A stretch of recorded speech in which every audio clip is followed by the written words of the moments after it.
بەناوی خوای گەورە و میهرەبان بینەرانی عزیز سڵاوی خوای گەورەتان لێبێت تاعات و عیبادەتی مانگی پیرۆزی ڕەمەزانی هەموو لایە قبول بێ ئینشاءالله. خۆمان بە خۆشحاڵە زانین ئەم شەویش لەگەڵ هاوکارم کاک دانیال نورەدین با هاوکاری هاوکارانم لە ئەستۆدیۆ و کۆنتڕۆڵ و پشتی کامێرا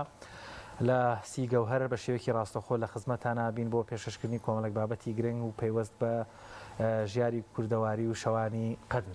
دەستە خۆش باوەسەگیان سڵاوتان لێبێت ئازان و خۆشەویستانمان تاعات و ڕۆژی هەموو لایە قبول بێت ئینشاءالله. ئازان و خۆشەویستانمان ئەم شەویش لە خزمەت ئێوەی ئازیز و خۆشەویست دەبین بۆ هیوای بتوانین چەندین زانیاری جیاواز لە سەر ئەو بابەتانی کە پێشکەشتان دەکەین بیبەخشینە ئێوەی ئازیز و خۆشەویست. لەو بابەتانی کە پێشکەشتان دەکەین لە بابەتی یەکەمماندا باز لە تایبەتمەندیەکانی شەوی قەدر دەکەین، یان خودشەوانی قەدر دەکەین کە ئەم شەوانی کەماوە ئینشاءالله بتوانین هەموو لایەکمان بە عیبادەتی زۆر و بە پەرستشی زۆر و دوعای زۆر و نوێژی زۆر ئینشاءالله زیندوی بکەنەوە. بزانین ئەو تایبەتمەندیانە چین کە لەم شەوانەدا هەن مسلمانان چۆن ئەم شەوانە زیندوو بکەنەوە کاتەکانیان زیاتر و زۆرتر بۆ ئەم شەوانە تەرخام بکەن. بەڵێ ئینشاءالله بە میوانداری لە تەورەی یەکەممانە زۆر بەڕێز ماوەستا سەربەست جەباری زانایانی وەروەها بانخواست گفتوگۆی شەوانی قەدرەکەین. ماوەسا سەربەزیان زۆر بەخێر قەدر بن لە مێشکمایە بەر لەوەی هەر لە مێشکم بڕوا چکە بخوا لە بیرمانچێتەوە بەر لەوەی بچینە سەر شەوانی قەدر ماوەسا ڕۆژانی قەدریشمان بیر چووە ئێمە ئەرێ بە ڕۆژەکەی هەر بخەوی لە بەرەوەی بە شەو بەدی بڵێن لە قەدر با لەوە دەست پێ بکەین جارێ ڕۆژەکەی چی بکەین. بسم الله الرحمن الرحيم الحمد لله رب العالمين والصلاة والسلام على حبيبنا محمد وآله وصحبه أجمعين اللهم صل على محمد كلما ذكرك الذاكرون وغفل عن ذكرك الغافلون اللهم إنك عفو تحب العفو فاعف عنا صلاة لبرسان ولا سرجن بسنان وبنانان هم شو شوي زور تايبته لشوكاني مانجي رمضان دیارە ئەم دەشەوە هەر خۆی تایبەتە زانکان دەڵێن ئینسان پێویستە زۆر سوپاسی خوا بکە کە تەمەنی گەیشتۆتە ئەم دەشەوە زۆر سوپاسی خواکەین کە عمر ئەمانەتی باقی کردوین ئێمە ئەم شەوی 23 بە تایبەتی ئەم شەوی جومعیشە ماوین و زیندوین ئەتوانین کارێ بکەین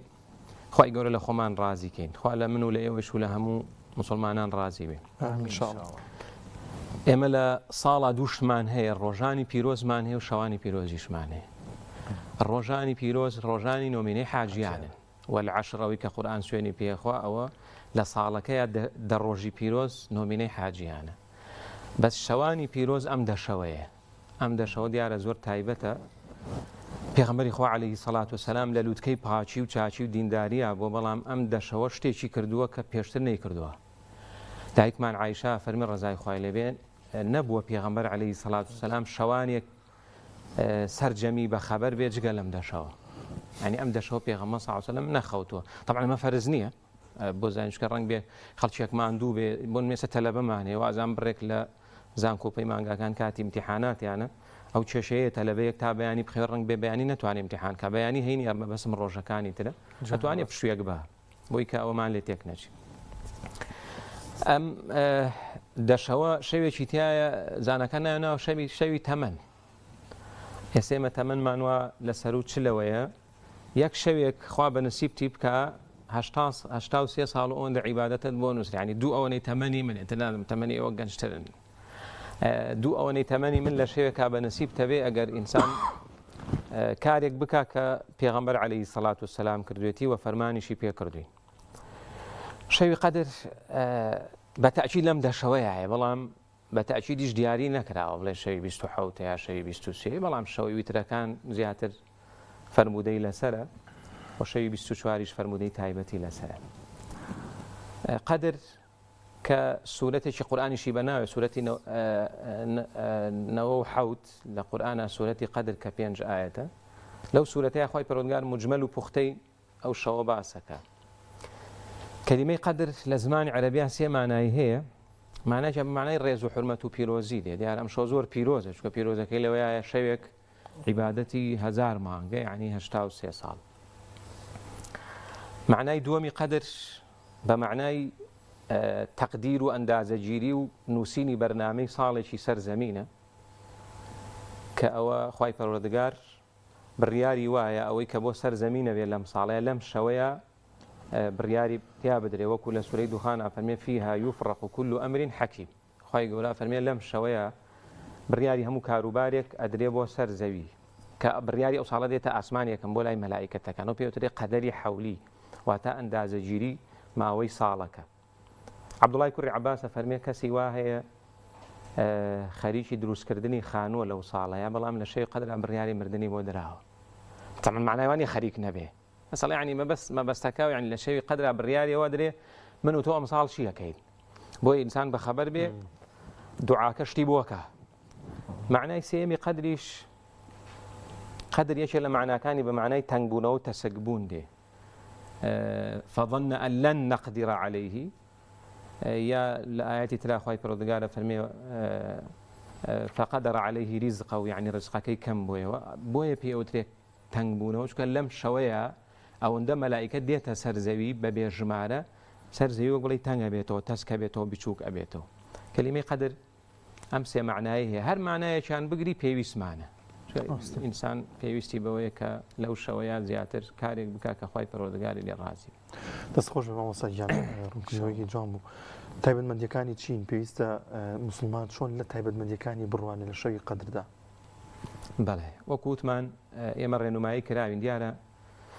وەکو یاسایەکی گشتی خوای گەورە لە قورئانە فەرمێ النەبی ئەولا بالمؤمنین من ئەنفوسهم لەسەر زەویە هیچ کەسێک نییە ئەم سیفەتەی بێجگە لە پێغەمبەر صلی الله عليه وسلم. خوای گەورە فەرمێ پێغەمبەر عەلەیهی سەڵات وسەلام دڵسۆزترە بۆ باوەڕداران و موسڵمانان لە خۆیان. ئێستا هیچ کەسێک بەقەد من دڵسۆز نییە بۆ خۆم تۆ هەر کەسێک بگیری بەس پێغەمبەر صلی الله علیه و سلم لە خۆمان دڵسۆزترە بۆمان بۆیە هیچ خێر و خۆشیەک نییە پێغەمبەر صلی الله علیه و سلم پێی نەوتبێتی. پێغەمبەری خوا عەلەیهی سەڵات وسەلام بەکردەیی بۆ خۆی ئەم دەشەوە زۆر تایبەت عیبادەتی کردو و لە کاتێکا وەکوتم تاوانیشی نەبووە لە لووتکەی چاچی و پاچیە بووە زۆرترین عیبادەتی کردو و ئێمەیش ڕێنمایی کردووە کە من قام ليلة القدر إيمانا واحتسابا غفر له ما تقدم من ذنبه كاتو باشترين شد بو أم شوانه بريتيا لا شونيش كردن چکە پێغەمبەر صلی الله علیه و سلم فەرمی هەر کەسێک بە پێوە بۆستێ شەوانی قەدر زیندوو بکاتەوە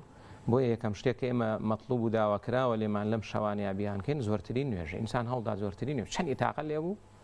نوێژ بکات. مامۆستا تایبەتمەندێکی تر ئەوەیە ئایا خەڵک زۆر پرسیاری ئەماکە لە خەڵۆت و تەنیایە بمێنینەوە چاکترە بۆمان یانەوە تا لە مزگەوتە لەگەڵ موسڵمانان نابین کامیان باشترێکە؟ ڕەنگ بێ ئەمە لە کەسێکە بۆ کەسێکی تر بگۆڕێەوە لە ڕەگەزێک شە بۆ ڕەگەزێکی تر خۆی باشتر وایە ئینسان تا بۆ یەکرێ لەم دەشەوە ئیعتیکاف بکە واتە ئەم دەشەوە لە مزگەوت نەچێتە دەر ئەمە بۆ پیا و بۆ ئافرەتیش ئیعتیکاف هەر واردە و هەیە لە شەرع. ئیعتیکاف واتە مانەوە لە مزگەوت بە نیەتی عیبادەت. ئەگەر کەسێک بۆیشی نەکرا بەردەوام دەشەوەکە لە مزگەوت هەوڵ دەین زۆرترین کاتمان هەفتەیەکمان ماوە هەفتەیەش خێرا ڕۆسە و هەفتا سەعاتێک کەمترە زۆرترین کات لە مزگەوت تابین چەند تا بۆی بکرێت لە مزگەوتە. بەڵام گریمان کەسێکە لە من دێمە مزگەوت فریای هیچ ناکەوم فریای زۆر عیبادەتوانە ناکەم لە ماڵا بۆ خۆم باشترە. زیندووکردنەوەی شەوانی قەدر تایبەت نییە بۆ مزگەوت ئیعتیکاف تایبەتە بۆ مزگەوت. ئەم دووشتە زۆر جار خەڵک لێ تێکەچێ واتە برایەک حرەسە ئێوە خەفەرن بۆ نمونە شەوێک لەم کەناڵە ئەتوانی لێرە لەیلەتول قەدری خۆ بکەی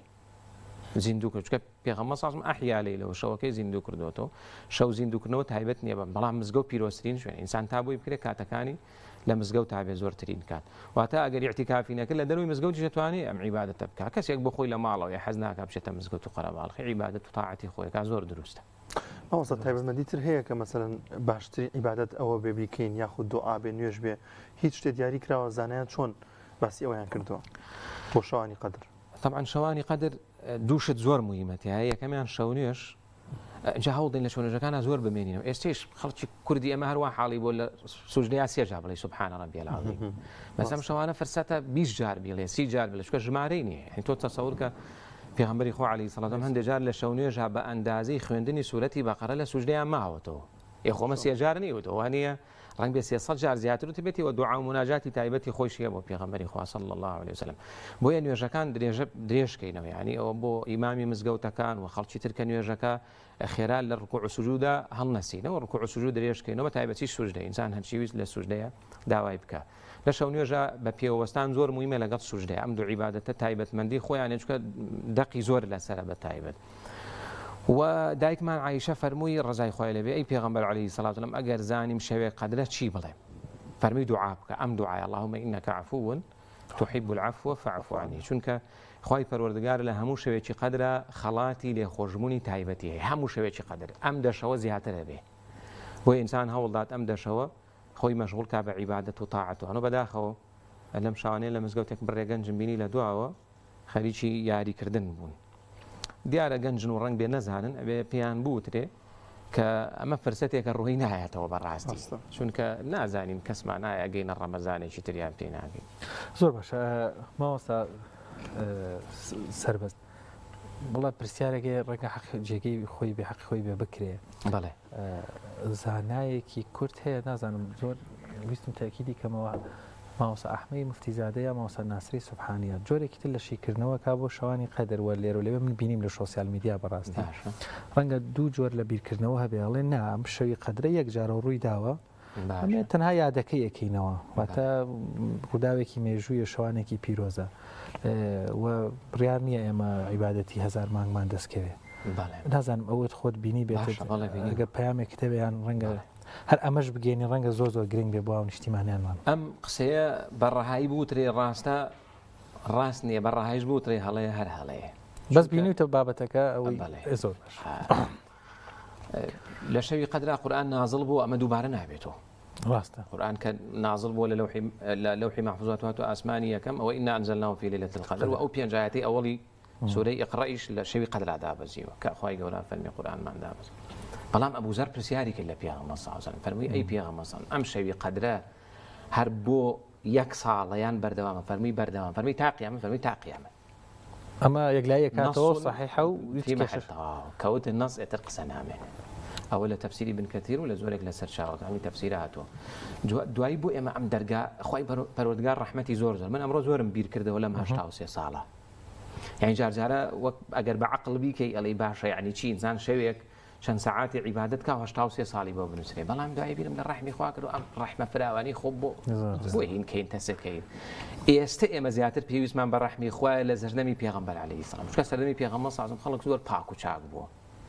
ئەوان کەمتر ئیشیان بە بڕێک چاکەی خوا هەبوو چکە زۆر پاک و چاک بوون وەکوتم بەڵام زیاتر داوایان کرد ئێستا ئێمە وەزعمان زۆر خراپە یعنی وەزعی دینداریمان زیاتر پێویستمان پێێتی بۆیە ئەو دەرگا داخستنی ڕەحمی خوای پەروەردگار لە کاتیشان نەسمانێ وا نافەرمێ زۆر هەڵەیە پێم وانێ زۆر باشە ماوەسا حکمەتی تر هەیە کە خۆی باڵا دەست ئەم فەزلی بە ئومەتە بەخشی بێت کە 83 ساڵ و ئەوەندەمان ئێمە ئەو هەموو عیبادەتەمان بۆ بنووسرێت بەڵێ دیارە پێغەمبەر صلی الله علیه و سلم فەرمێ نحن السابقون الآخرون ئەفەرمێ ئێمە کۆتا ئومەتین لەسەر زەوی بەڵام لە لای خوا لە پێش هەموویانین قرآنش فەرمێ كنتم خير أمة أخرجت للناس أمتي پیغمبر عليه الصلاة والسلام ببركتي پیغمبر صلى الله عليه وسلم زور تایبەتین لە لای خوا بۆی خوای پەروەردگار بڕێشتی پێداوین کە ئەوە بە کتێبیش هەمانە الخصائص وتا تایبەتمەندیەکانی پیغمبر صلى الله عليه وسلم و تایبەتمەندیەکانی ئومەتی پیغمبر عليه الصلاة والسلام هەندێک ڕیوایەتمانەیە بەڵام لە ڕووی سەنەدەوە صحیح نین کە گوایە خەڵکێک لە بەنی ئیسرائیل تەمەنێکی زۆری کردووە و ماوەی 1000 ساڵ بە شەوا شەونێژی کردووە بە ڕۆژا جیهادی کردووە دواتر خوای پەروەردگار سورەتی قەدری نازڵ کرد و فەرمێتی ئێوە تەمەنتان ئەوە نابێ شەوی قەدر خەڵاتێکە بۆ ئێوە ئەمە لە ڕووی ماناوە ڕاستە بەڵام لە ڕووی سەنەدەوە عولەما فەرمون لە ڕووی سەنەدەوە وانێ خەڵاتی خۆیان بۆ ئومەتی پێغەمبەر عەلەیهی السەڵات والسەلام بۆیە من ئەڵێم یەکەم شت لەم شەوانەیە کە حەقی خۆیەتی زۆر بکەین زۆر سوپاسی خوا بکەین ها یەکەم جاوتم سوپاسی خوا بکەین کە گەیشتوین بەم دەشەوە ماوەستا سەربەز ینی لۆژیکی تۆزێ بیری لێ بکەینەوە ینی دەشەوەکە تقریبا تۆزێکم خۆی بێتەوە نۆشەوە ینی بەڵێ لێ هاتووە هەنی شتێکی ئەوە قورس نییە من نەتوانین خۆمان بگرینیان ئەو عیبادەتان ئەنجام بدەین زۆر چاومان لەسەر ئەو شتانەیە کە ئەنجامی بدەین ڕەنگە بێخەبەر لە خۆمان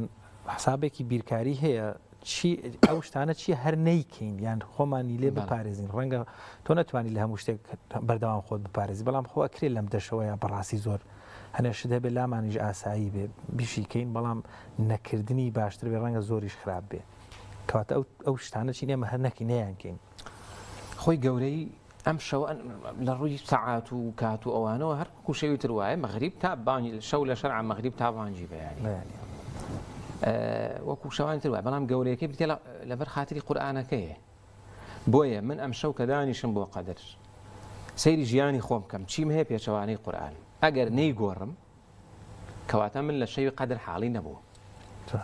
ئەجی ناخۆ ئینسان دانیشێ بەس وەکتم خی پەرۆدگار بەڕەحمە بە شەوا شەو نوێژکاو دوای بەیانی دەستکاتەوە گوناه و تاوانیا هەر بە شەوا من بینیمە بە شەوا خەڵک دانەشە بۆ لەیلەتول قەدر و غیبەتی کردووە ئەو لە شوێنی تریش گەڕامەتەوە سعدی شیرازی لە کوردستانە ئەم قسە ئەکا زۆر خۆشە قسەکەی و زۆری شەرعیە ئەڵێ شەو لەگەڵ باوکمان لە شوێنێک بووین دیارە باوکی عالمێکی گەورە بوو و کاتە پێچە سعدی شیرازی خۆی فەقیه بوو بێ ئەڵێ باوکم وەکو عادەتی خۆی هەستا بۆ شەو نوێژ هەمیش لەگەڵی هەستام بەڵام دەوروبەرمان خەوتو بوون ئەڵێ منیش باوکە ئەم خەڵکە تەمەڵە بووە یعنی شەو نوێژ ناکەنوانە هێشتی کوڕم خۆزە توێش بخەوتی تای ئەو قسەیە نەکردایە چکە شەو نوێژ سونەتە بەڵام غیبەتکردن حرامە لەم ڕۆژانەیە لە پۆلێک لە مەکتەب چوومە پۆلەوە تەلەبەکەم تێ مامۆسای ئاینەڵێ نوێژی بەیانی گرنگترە لە شەوی قەدر بسم ڕاستەکە و چۆنە بێشتیوا و دەمێت تەواوە لەیلەتول قەدر سونەتە بەس سونەتێکی زۆر گەورەیە بەس نوێژی بەیانی فەرزە یعنی ناکرێت کەسێک لەیلەتول قەدر بکاو نوێژی بەیانی بفەوتێنێ دوایوتیان مامۆسای ئاین وتوێتی لەیلەتول قەدرەکە نابێت ڕەوشتە ناشرین بێ ناکرێت تۆ بڵێ لەیلەتول قەدرەکەم و جنێو بە دایکە بڵێ یعنی ساگە من دایکم مابێ ئەوەی کە مردۆ خۆ عافی کە ئەوشی کەماوە بۆ نەگەنجێک دایکی پێڵە کوڕم ئەم شەو مەڕۆ دەرەوە بە قسەی دایکی بکە لە لەیلەتول قەدرەکە خێری زیاترە لە ماڵی خۆیان دانیشێ لەیلەتول قەدر بکە و بە قسەی دایک و باوکی بکە باشترەوە ئەوانە برایە کەچێ بۆ لەیلەتول قەدر و 2-3 سەعات بە پێوە ئەوەستێ و دوعاکە و پاڕانەوەوانە بەڵام نازانین مناڵەکەی لەکوێ شەو ئەم برایە بچێتەوە لە ماڵ ئاگای لە مناڵەکەی خۆی بە باشترە لەوەی لەیلەتول قەدر بکە طبعا خۆی ئەسڵ وای هەردووشی بکە يعني هم ليلة القدر كبكا وباخلق سهم كيلو لعبادة هم أجايش لمن على كيله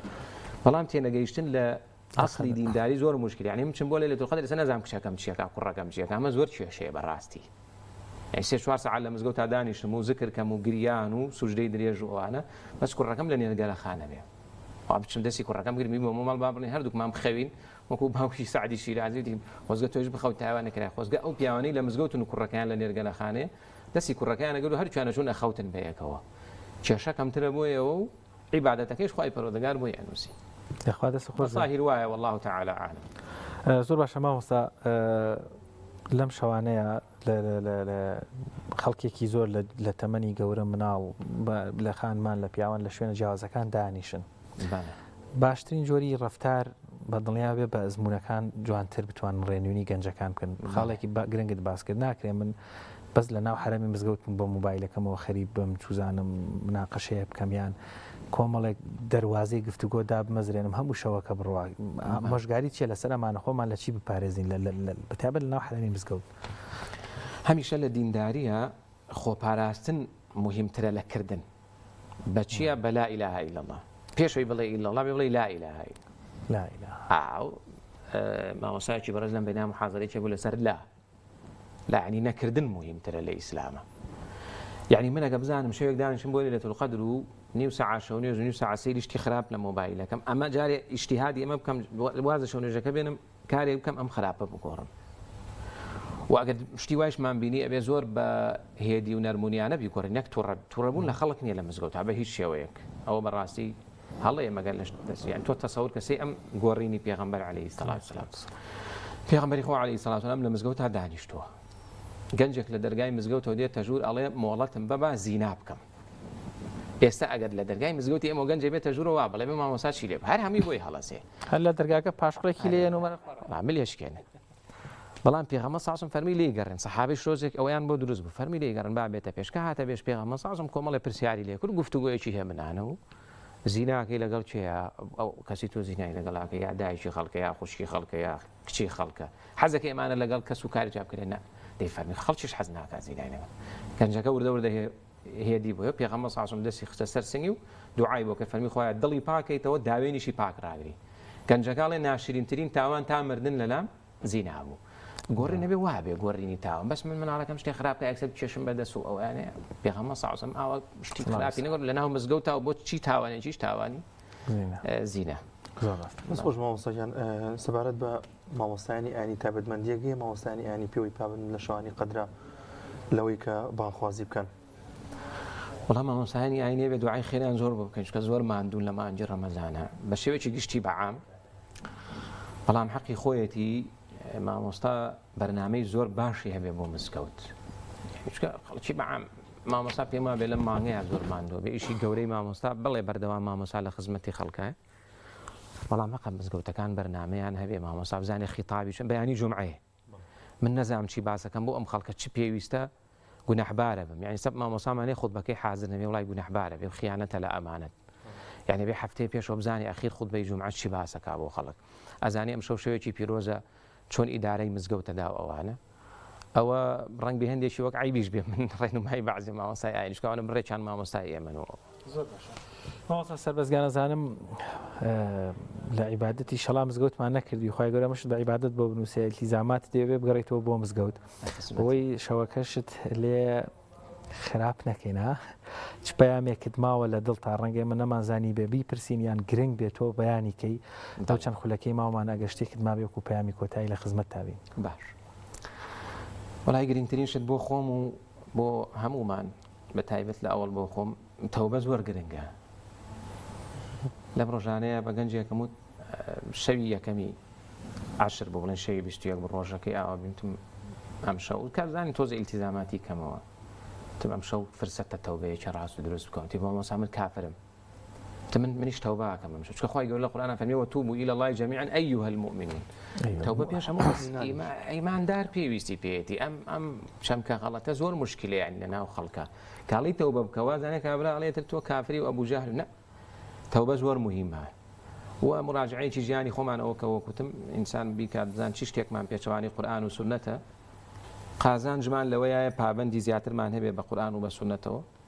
هەرچی کێشەی سەر زەوی هەیە لە کێشەی دڵ و دەرونی خۆمانەوە خێزانمانەوە گەڕک و وڵات و هەموو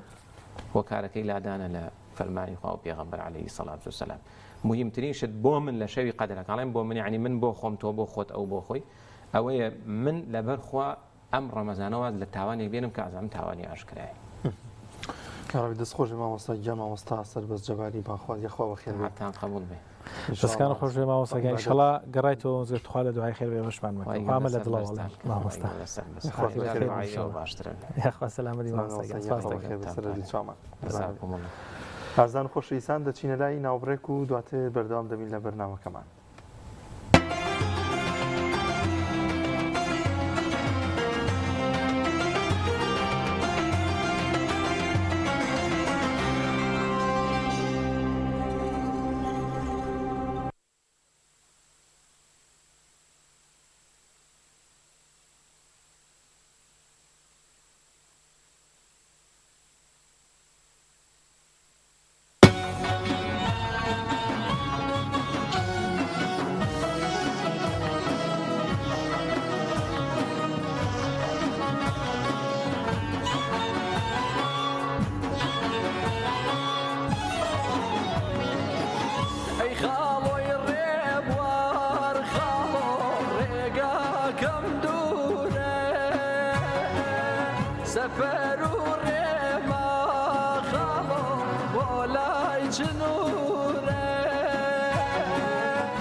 شوان شونا لا يا روجان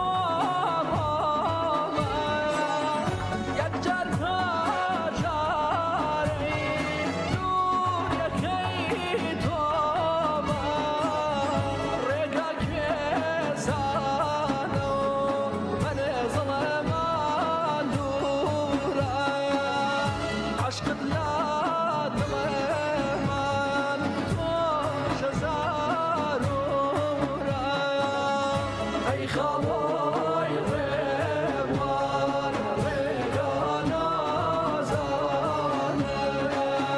بمخە سەرێ ڕێگا وەی قەزای ناگیانم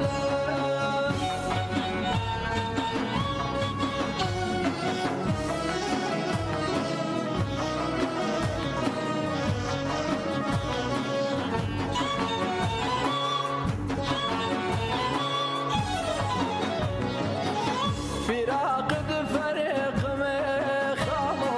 وتوت يا كريم جيايد أعزام خالو جهمت يا كريم جيايد أعزام خالو جهمت يا كريم وسواسة دويتم خالو يجدان وسواسة دويتم خالو يجدان وجريقم والله قسم خالو رازم ومرقم فراقد فريق مخالو وتوت يا كريم جيايد أعزام خالو جهمت يا كريم جيايد أعزام خالو جهمت يا كريم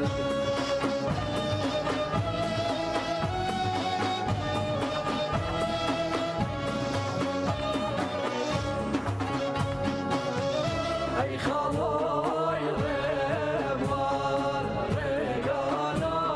نازانم بمخە سەرێ ڕێگا وەی قەزای ناگیانم لەو ساوا باڕای تۆم دوور بوو لە چاو گەڵا ڕێزان مایە وەک باخچەی بێئاو کەوتۆتە بەین مایان حەو کاژ و حەو کۆ مەگەر بای ڕەحمەت بمگەینێ بە تۆ ئەی خەڵۆی ڕێوان ڕێگا نازانم بمخە سەرێ ڕێگا خوا قەزای ناگیانم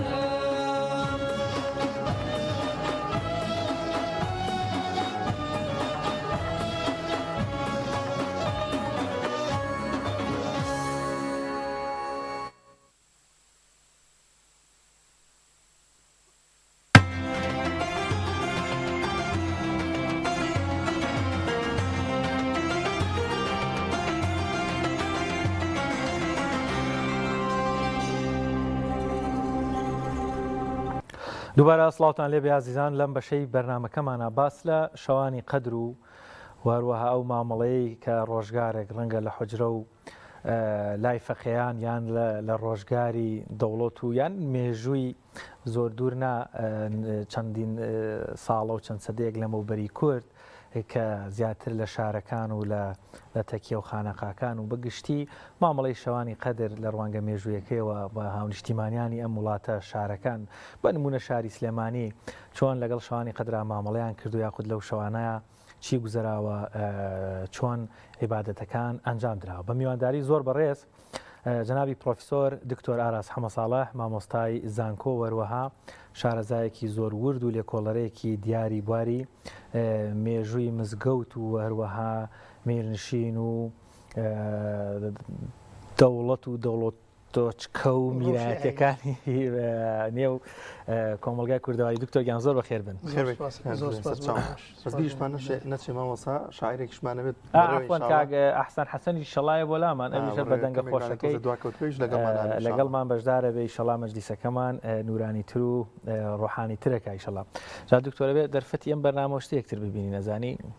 شتێکی ئەمە خێرێکی شەوی قەدر من هەر ئەم شەو دەستم کەوت مەجلیسی بەڕێستان ئەهۆن و خەیرێنی دکتۆر زۆر دووربڕێنیان نزیک لەکوێوە دەست پێ بکەین شەوانی قەدر باز تۆزێک پامەکە بگە بنمونە شاری سلێمانی وەربگرین کە هەم وەکو شارێکی کوردی یان نمونەیەک لە شارسازی کوردی لە ڕۆژگاری بابانیەکان کە وەکو شار بنیاتەندرێ حاکمانی بابان هەم وەکو ئینسانێکی سیاسی وەروە عالم و زانا و ئەهلی مزگەوت و فەقێ ڕۆژگاری ئەوانیش حجرە و خانە قاوتەکەیەکی ئاوان هەبووە شەوانی قەدر ئەهلی زیکر و تەریقەت و مزگەوت و خانەقاکان چۆن مامەڵیان لەگەڵ شەوانی قەدر و ئەم بەتایبەت ئەم دەشەوەی کۆتایی کردو لە مانگی ڕەمەزانە. بەڵێ سەرەتا بە ناوی خۆی گەورە سوپاس بۆم دیدارە سڵاو خۆشەویستیمان بۆ بینەران.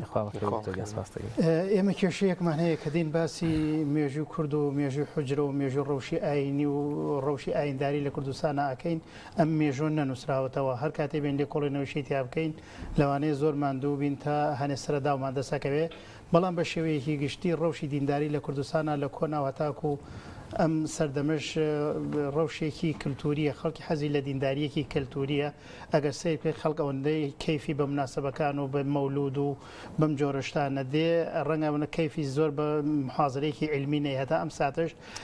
ڕەوشی ئاینی ینی ئاینی کللتوریە لە کوردستانە بە تایبەتی بۆنەکانیش یادی مەولود و جەژنەکان و بە تایبەتی ئەم دەشەوەی کۆتای مانگی ڕەمەزانی پیرۆزێکی گەورەی هەبووە لە لای کورد و بەوە بەشێک لە کولتوری کوردی و ڕنگدانەوەی هەبووە لەسەر تاکی کورد هەتا ئەم ساتش ئەگەر سیرکی بە تایبەتی شەوی 27 کە وەکو سنتەر وایە و زۆرێک تاکی دەکەنەوە لە زانایان و لە ناو کوردیشە لە ژێر کاریگەری مەذهبی ئیمامی شافعی ئەویش کە زۆر ئاماژەکە بە شەوی 27 هەتا ئەم ساتش و لە کۆنیشە بە تایبەتی کوردەواری خۆمان کە خێریکیانەکان و 27مان کردووە بەعزێ ناوساجیانەکە دیان حیوانیگان سەربڕیان هەر جۆرە خێریکیانەگەر کەسەوە بەپی توانای خۆی حەزێکی بەشداری ئەو خێرە بکە ئەم دینداریە کەلتوریە هەتا ئێسش هەژمون و هەیمەنە و سنتەرە لە لای کورد ئەگەر بگەڕینەوە بۆ سەردەمی دەبەری سلێمانی و میرایەتی بابان و شاری سلێمانیش ڕنگدانەوەی هەبووە لە ناو کەلتوری کوردیا شەوی لەیلەتول قەدر بەڵام وەکوتمان مێژۆکە نەنووسراوەتەوە ئەگەر بگەڕینەوە بۆ سەرەداوێکمان هەیە وەقفنامەکەی سلێمان پاشای بابان کە لە ساڵ 1960 لە قەڵاچوالە نووسیوێتی مڵک و ماڵەکەی وەقف ئەکا بۆ مزگەوت و بۆ حجرە و بۆ مەدرسە ئاینیەکان و بۆ پردەکان و بۆ ئەو بابەتە خزمەت گوزاریەکان یەکێک لەو شتانی کە ئاماژەی پێیەکە ئەڵێ سەرۆت و سامانەکەم وەقف کرد بۆ والمعتەکفینە فی عشر الأواخر من رمضان ئاماژەیەکە کە لە قەڵاچوالانە لە ڕۆژگاری سلێمان پاشای بابانە و لە ساڵ 1960 پێشتر و دواتریشە لە دەڕۆژی کۆتایی مانگی ڕەمەزانە خەڵکێک لە مزگەوتەکانی قەڵاچوالانە ماوەتەوە و مەسرەفیشیان لەسەر میری بابان بوو لەسەر دەوڵەتی بابان بووە یعنی ئەمە بەڵگەیە کە بە شێوەیەکی زۆر خەڵک لە مزگەوتەکانە ماوەتەوە کە حکومەت و میری بابان تەداخولەکە و وەقفیان بۆ دامینەکە و پاریان بۆ دامینەکە بۆ مەسرەفی ئەو دەڕۆژیان ئەمە لەو کاتەوە هەتا ئەم ساتش بەشێ بۆ لە کەلتوری کوردەواری ئەگەر بگەڕینەوە بۆ سەرەتای بیستەکانی سەدەی بیستم دکتۆر با ئەلێرە ڕاتگرم وڵام ئەم خاڵە گرنگە ینی سلێمان پاشای بابان بەشێک لە مڵک و ماڵی خۆی نەکمە هەمووی بەشێکی بۆ با بڵێن بۆ ئەو کەسانەی ئەو مسلمانانەی دەشەوی کۆتایی مانگی پیرۆزی ڕەمەزان ئەعتیکافەکەن و لە مزگەوت دەمێنەوە بەدڵنیایەوە شەوانی قەدیش ئەبێمێنەوە یعنی ئەبێ ئەوەنە کللتورەکە و ئەوەنە خەڵک مابێتەوە کە پێویستی بەوە هەبوو بێ مەسەڵەن خواردنەوە وەقتی دابین بکرێت باشە ینی بۆ کەم نووسراوە لەم بارەوە لە کاتێکا میرەکە ئەوەنە دڵسۆز و دیندار بێ خەڵکەکە ئەوەن ئەهلی مزگەوت و حجرە و هین بن بۆچی کەممان هەیە دکتۆر نەک باس و ڕەوشی ئاینی و لەیلەتول قەدر نووسراوەتەوە مێژووی هەر نەنووسراوەتەوە تۆ سێرکە لە ساڵ 1984 دوای سلێمان پاشای مەقتولیش کوژراویش کەم سلێمان پاشای گەورەکە باسی ئەەکەین کاتێک شارێک پایتەختی میرایەتی بابان شاری قەڵاچوالان لە قەڵاچوالان و گوازێتەوەیتە سلێمانی کەسێک نهاتوە مەلایەک میرزایەک زانایەک خوێنەوارێک نهاتوە مێژۆ بنووسێتەوە هەتا ئیساکانش بۆ مەمەعلوم نەبوو لە چه ساڵێکا بوو لە چه ڕۆژێکا بوو پاییز بۆیان بەهار بووە ینی ڕووداوێکی ئاوها گرنگ نەنووسراوەتەوە لەکوێ خەڵک دانی باسی لەیلەتول قەدر چۆن بۆ ئەوانە ئێمە ئەو کێشەمان هەیە ئەگەر هەر 50 ساڵ جارێک بە درێژایی ئەو چواردە سەدەی کە خوێنەوار تەنها مەلاکان و مامۆسایانی ئاینی مزگەوت و حوجرەکان بووە 50 ساڵ جارێک یەک مەلای کوردیا داشەکانی بنووسایەتەوە ئێمە ئێستا هەزاران سەرداومان هەبوو لەسەر ڕەوشی ئاینی و خوێندن و حوجرە و خەڵک چۆن ژیاوە و چۆن مامەڵی کردو میرەکان چۆن مامەڵیان کردو کێ یارمەتی خوێنەکانی داوە ئێمە هەر یەکێک لە ئێمە ئەگەر بێت هەر کەسی توێژێرە بێ باسی مێژووی سلێمانی کا گەڕێتەوە بۆ یادداشتەکانی مستەر ڕیچ لە ساڵ 1920 هاتووە دەیان زانیاری ورد بیناکان چۆن بوون خەڵک چۆن گوزران یەکەن میر چۆن بوو تەزەڕفیان چۆن بوو جلوبەرگەکانیان چۆن بوو بەداخەوە ئێمە هەر 50 ساڵ یەک مەلا یەک خوێنەواری کوردوا داهێداشەکانی ونووسایەتەوە ئێستا کێشەمان نەبوو بە وردی ڕەوشی دینداری و ڕەمەزان و جەژنەکان و جلوبەرگەکە و خواردنەکە و میرەکان و سیاسەتەکە هەمویمان لە بەردەسا بوو بەڵام بەداخەوە نووسینەوەی مێژوو نووسینەوەی یاداشت بەشێک نەبووە لە کولتوری خوێنەواری کورد لەو سەردەمەشا تا سەرەتاکانی سەدەی بیستم خوێنەواری کورد تەنها مەلاکان و کەسانە بووە لە مەدرسە ئاینەکان دەرچوون نەبوو بەشێک لە کەلتورن هەتا ئەم ساتش لەوانەیە بڵێم مێژوو بە معنا زانستیەکەی بەشێک نیە لە کولتور و سەقافەتی خوێندەواری کورد و تاکی کورد و ڕۆشنبیری کورد ئەگەر شاری سلێمانی سەری شاری سلێمانی بکەی کە پایتەختی ڕۆشنبیریە و ساڵانێکی زۆرە زانکۆی تایە لە 16 زانکۆی تایە چەند ساڵێک ئەو کە گوازراوەتەوە چەند ساڵانە هەشتاویەک تاکو 92 زانکۆی تیان نەبووە ساڵانێکی زۆرە زانکۆی تایە بەشی مێژوش هەیە لە سەدا 99 مێژووی مزگەوتەکانی سلێمانی بە گەورەی لەسەری نووسراوە بە غەڵەت 100 ساڵ 150 غەڵەت یەکێ ناڵێ ئەوە غەڵەتە و چاکیکەن یعنی ئێمە بڕوام میلەتێکین بڕوامان بە مێژوو نییە بڕوامان بە تەدوین کەلتوری خۆمانی هەتا ئەم ساتە نەبوو بەشێک لە سەقافەت و کەلتورمان بین بینوسینەوە ئێستش بە هەر کەسێ بڵێ فڵان کەس بۆ یادداشتەکانی ناوچێتەوە یعنی تر بەڕێتەکە تەنانەت مستەر ڕیچ کە پرسیاری مێژووی میرایەتی بابانەکە لە محموود پاشای بابان کە میرێکی بەتواناش بۆ دەسەڵات پرسیارە بێت چۆن ناینووسیتەوە چۆن تەنانەت محموود پاشای بابان کەی بوو لە میرە بەتوانەکان و سەردەمێکی دواتری شەو لە سلێمانی شابووە سەردەمی ئەدەبیاتی سلێمانیش دەستی پێکردو لە ڕۆژگارە ئەڵێ مێژوەکەی ئێمە نییە زۆر بەبی ئەهمێت سەیریەکە ئەمە میرە وابیرەکاتەوە الناس على دینی ملوکیم خەڵکەکەی لەسەر دینی مەلیکەکانیانەوە تا ئەم ساتەش ئێمە گرنگی بە تەدوێنی کەلتور و مێژوو توراسی خۆمان نادەین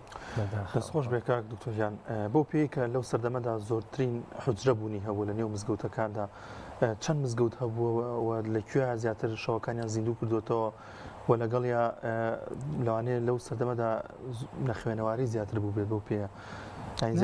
لەوانی ناوێت بەڵێ لە سانەوە هەشتی خەڵک نەخوێنەوار بۆ لە سا دوی خەڵک خوێنەوار بۆ هەتا سەرەتاکانی سەدەی بیستەوە ینی ئەو زانیاریان هەبووە کە مەسەرەن ئەم دەشەوە پیرۆزە وەکو ئێستاکە پڕە لە معلوماتی عامەی مەبەستە مەسەرەن خەڵکی ئەو کاتە بەڵێ بە ئەم خەڵک دیندار بووە ئەوەی کە کاریگەری لەسەر مشتەمە هەبووە مامۆسایانی ئاینی بوون دوو سنتەر هەبووە دوو شوێن هەبووە کە خەڵک تەوجیه لێ وەرگرتووە یەکەم مامۆسایانی ئاین و مزگەوتەکان دووەم خانەقا و تەکیەکان بە تایبەتی سۆفیەکان و دەروێشەکان و شێخەکانیش ئەمیش کاریگەریکی زۆریان هەبوو دەوریان ئاوەدان بۆ تەکیەکان پڕبوون لە خەڵک خانەقەکان پڕبوون لە خەڵک لە ڕەمەزان و دەڕۆژی کۆتای مانگی ڕۆژان لە کاتەکانی تریشا ئەم دوو شوێنە خەڵک تیا کۆبووەوە دینداری کردووە بۆ تەنها شوێنێکیش کە خەڵک تەوجیهی لێ وەرگرتووە تەوجیه عام و تەوجیهی دینی تەنها ئەو شوێنانە بووە بە تایبەتی مزگەوتەکان ئاوەدان بۆ مزگەوتەکانی شاری سلێمانی شوێنەکان تریش کوردستان بە عام خەڵکەکە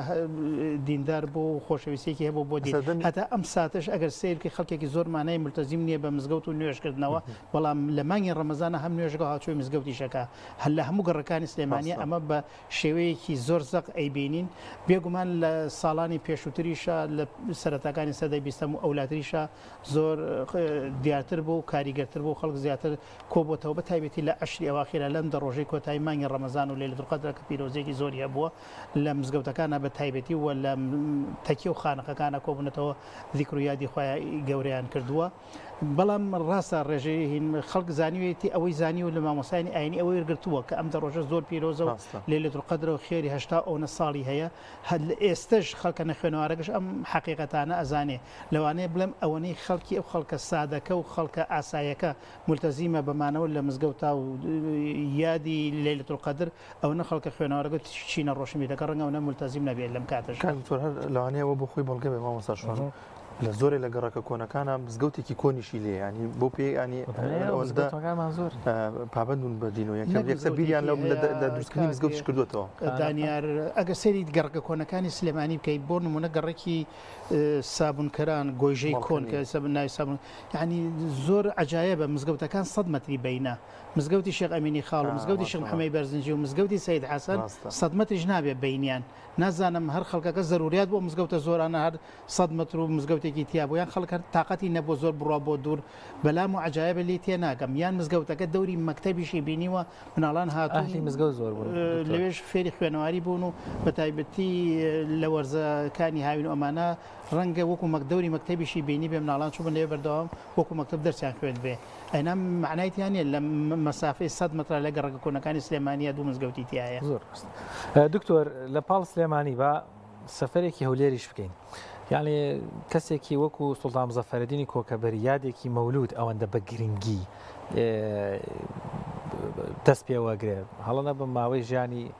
1953 بۆ 1232 یا 33 شتێکەوە ینی تقریبا سەدەی 12 ینی ئەوە ئێستا 12 بۆ 13 ڕەحمەتە لێوێ ئەوەندە ساڵ لەمە گرنگی بە مەولودیابێ ئەبێ شەوانی قەدر چۆن گرنگیان پێیابێ هەتا ئێستش لە شاری هەولێرە ئەو مناسبە ئاینەکان ئەو ڕەوشە ئایندارێک کللتورە زۆر بەقوتە و زۆر بەهێزە بە تایبەتی لە مانگی مەولودا و لە مناسبەکانی تریشا لە هەولێرا زۆر بەهێزە مەسلەی مەولود لەوێش هەمان حاڵەتی مزگەوتی دکتۆر من بە وردی گەڕاوم ئەویشان لەگەڕ کۆنەکان بە تایبەتی مەولود کە باسی خێر و سەوابیشی تیان نییە خەڵک ئەو ناگرنگی پێدا ئەبێت چەندێک گرنگیان بمانەوە لە مزگەوتەکان لە شەوانی لێلتول قەدرە کە ئاەتی قورئانی لەسەر ئەم حەدیثە صاحیحەی لەسرە بێگومان ئەو گرنگی و قەڵەباڵەخی و کۆبوونەوەی خەڵک زۆر زیاتر بووە لە دەڕۆژی کۆتایمانگی ڕەمەزانە ماونەتەوە لێلتول قەدر و شەوانی لێلتول قەدریان زیندوو کردووەتەوە هەتا ئێستش ئەو ڕەوشە کولتوریە لە هەولێرە هەر باڵادەست و هەژمون و هەیمێنەیەکی زۆری هەیە لە کۆن و نوێدا بە تایبەتی لە سەردەمی سوڵتان مزەفەرەدینەوە هەتا ئەم ساتش ڕەوشی ئاینداری و ئاینداری کولتوری بە تایبەتی لە هەولی شاری هەولێر و دەوروبەری هەولێرا بەهێزە ئەمەش ئەگەر گرنگیان بە مەولودابی ئەگەر نەژنووسابێتەوە لەیلتول قەدر چۆن بۆ ڕەوشەکە چۆن بووە بە قیاس لەسەر ئەو میتۆدێکی قیاسیشمان هەیە لە نووسینەوەی مێژووە ئەو میتۆدەشمان هەیە بێگومان گرنگی زیاتری پێدراوە لەوان لەم سەردەمی ئێستا ئەفکاری جیاواز دەبێت بۆ ئاینی پیرۆزی ئیسلامی ینی هەندێک لەوان هەندێکی ڕەتکەنەوە هەندێک ینی بە شازێک تۆزێک لە هەنێ شوێنە شپرزەیەکە بێ لەو سەردەمەشدا بۆ شێوازە بۆ ینی چۆنی بۆ ڕەوتی دینداری ئەم بیرکردوە جیاوازە نەبوو تەنها مامۆسایانی ئاینی خوێنەوە بوون ئەوان تەوجی خەڵکیان کردو مامۆسایانی ئاینی شێرچێکان دو خەڵکەکە لە 100 وەری گرتووە ئەینا هەمومان شافعی هەموو بڵێن شافعی بۆ کوردستان هەمووشی ئەو دینی کە وەریگرتووە لە دەمی ملەکانی وەرگرتووە مامۆساکانی هەمویان یەک تەوجیه و یەک ئاراستە و یەک خیتابیان هەبوون لە هەموو مەسەلەکانە شافعی مەذهب بوون و یەک مەنهەجیان خوێندووە نحو صرف و تفسیر و حدیث ئەو کە خوێندویان ئەو جیاوازیە نەبووە بەڵام هەندێک جیاوازی تاریخەتی و هەبوو سۆفیگەری و دەروێشی هەبووە ئەوش بۆ شێوە زەقەن نەبووە ئەهلی تەکیە قادریەکان بوون ئەهلی خانەقا نەقشبەندیەکان بوون لە هەر یەکە ئەو لە تەکی خۆی لە خانەقای خۆی ذیکر و یادی خۆی گەورەیان کردووە ڕەنگە جۆرێک لەم لەمانێ تەفزیل هەبوو بێ تەبیعەتی بەشەر وایە ئەم هی خۆی بە باشزانانی وژی خۆی باشزانیوە بەڵام بەم شێوە زەقەن نەبووە بڵێم لە مەلانێت تند و یان ئەم ئەو ڕەتکاتەوە تەنها هەندێک جار هەنێ ئاراستە ڕەنگە بگاتە ئەوەی کۆمەڵک بنێرم بۆ جان و کۆمەڵ بنێرم بۆ باش ئەم جۆرەشتانە نەبوو ئەمە لە ناو ڕۆژی دینداری کوردستانە تقریبا نەتوانم بڵێم دوای ڕاپەڕینەوە بە زەقی دەرکەوتووە دکتۆر با بچینەوە باسی ساڵی سەرەتای بیستەکان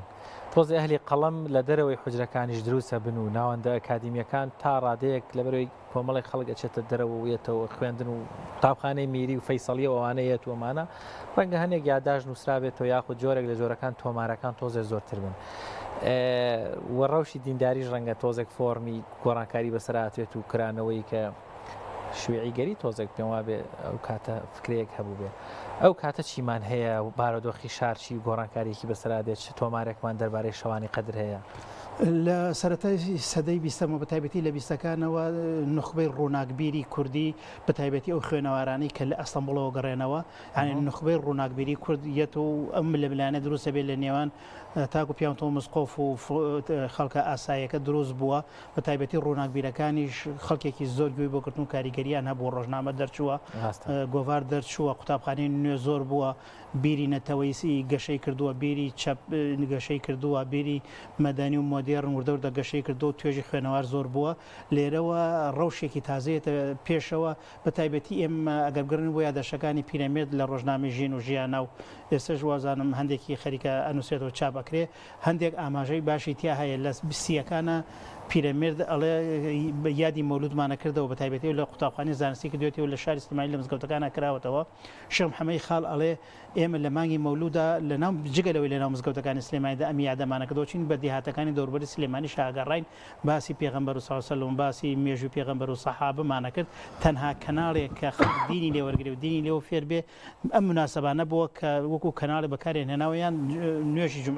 نوێژی جومعەش تەنها لە دەوری سلێمانیە لە مزگەوتی گەوری سلێمانی بۆ لە دەوروبەری سلێمانیە جمعی تریتیان نەبووە مامۆساکان بەتایبەتی کۆمەڵی مامۆسای گەورەی و شێخ محەممەدی خاڵ ئەم مانگی مەولودیان قۆستۆتەوە چۆن ئەم مناسبەیان زیندۆ کردوەوە باسی ئیسلام و باسی پێغەمبەریان بۆ خەڵکی کردووە دکتۆر سەرێ و کلتورە جوانە پیرەمێرد لە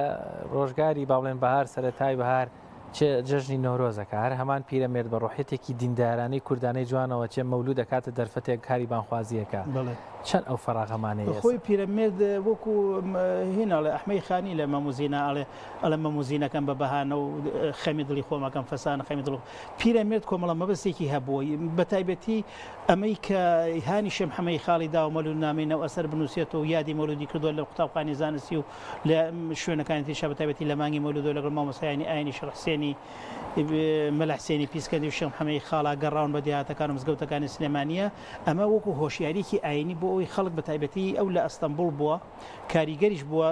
ئەو مێژووی کە کەم باسەکرێ یەکێ بۆ لە هاوڕێ نزیکانی سعیدی نورسی ڕەحمەتی خوای لەبێ کاریگەر بووە بە بیری مەدرسەی ئیسلاحی ئیسلامی پیرەمێرد لەژێر کاریگەری ئەو ژیانە فەرهەنگی کە لە ئەستەمبوڵ بۆ دوایی کە گەڕاوەتەوە 25 ساڵ لە ئەستەمبوڵ بۆ محامی بۆ کولێجی مافی تەواو کردووە ئەوی ویستێتی خەڵکەکە هۆشیار بکاتەوە چ لە ڕووی دینی و بێت چ لە ڕووی نیشتمانی و نەتەوەیی بێن نەورۆزەکەی بۆ ڕۆ نیشتمانی و نەتەوەیەکە بۆ کەڵک دواکەوتونە خوێنەوار بۆ هۆشیارام کاتەوە ئەمەش بۆ ئەوی خەڵکەکە دینداریەکی منەوەرانە بکە و پیرەمێرد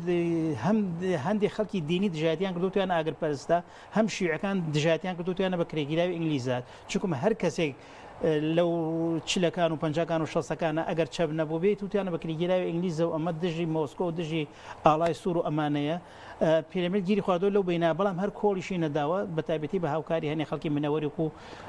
پیرەمێرد وەکو شێخ محەممەدی خاڵ و وەکو گۆڤاری گەلاوێژ و ڕۆژنامەی ژین و ژیان هاتووە ئەفکارە منەوەرەکانی خۆی بڵاو کردوتەوە ئەم کەناڵانی بەکاری نە رادیۆ بۆ نە تەلەڤیزیۆن بۆ تەنها ڕۆژنامەکەی بووە ڕۆژنامەکەش خەڵکێکی خوێنوار خوێندوێنێتەوە ئەم خەڵکە نەخوێنەوەکە چۆن هۆشیار بکاتەوە هاتووە مەولودنامەیان بەکارهێنا وەکو کەناڵی خەڵکیان پێ هۆشیار کردوتەوە هەنێ مناسبەی تریشی دروست کردو خەڵکی کۆ کردوتەوە قسەی بۆ کردوون بۆ ئەوەی لێرە و پەیامی بگەینێ هەم پەیامی هۆشیاری هەم پەیامی دینداریکی منەوەر هەم پەیامێکی نیشتمانی و نەتەوەی ئەو کە خواسەکانی پیرەمێرد بۆ چونکە پیرەمێرد کە هاتووەتە بە سلێمانی توێتی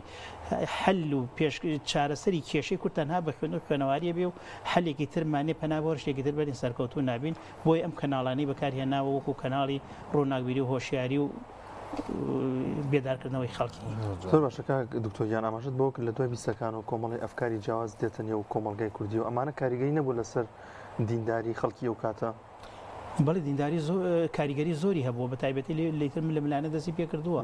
لە نێوان چەپەکان و بە تایبەتی لە نێوان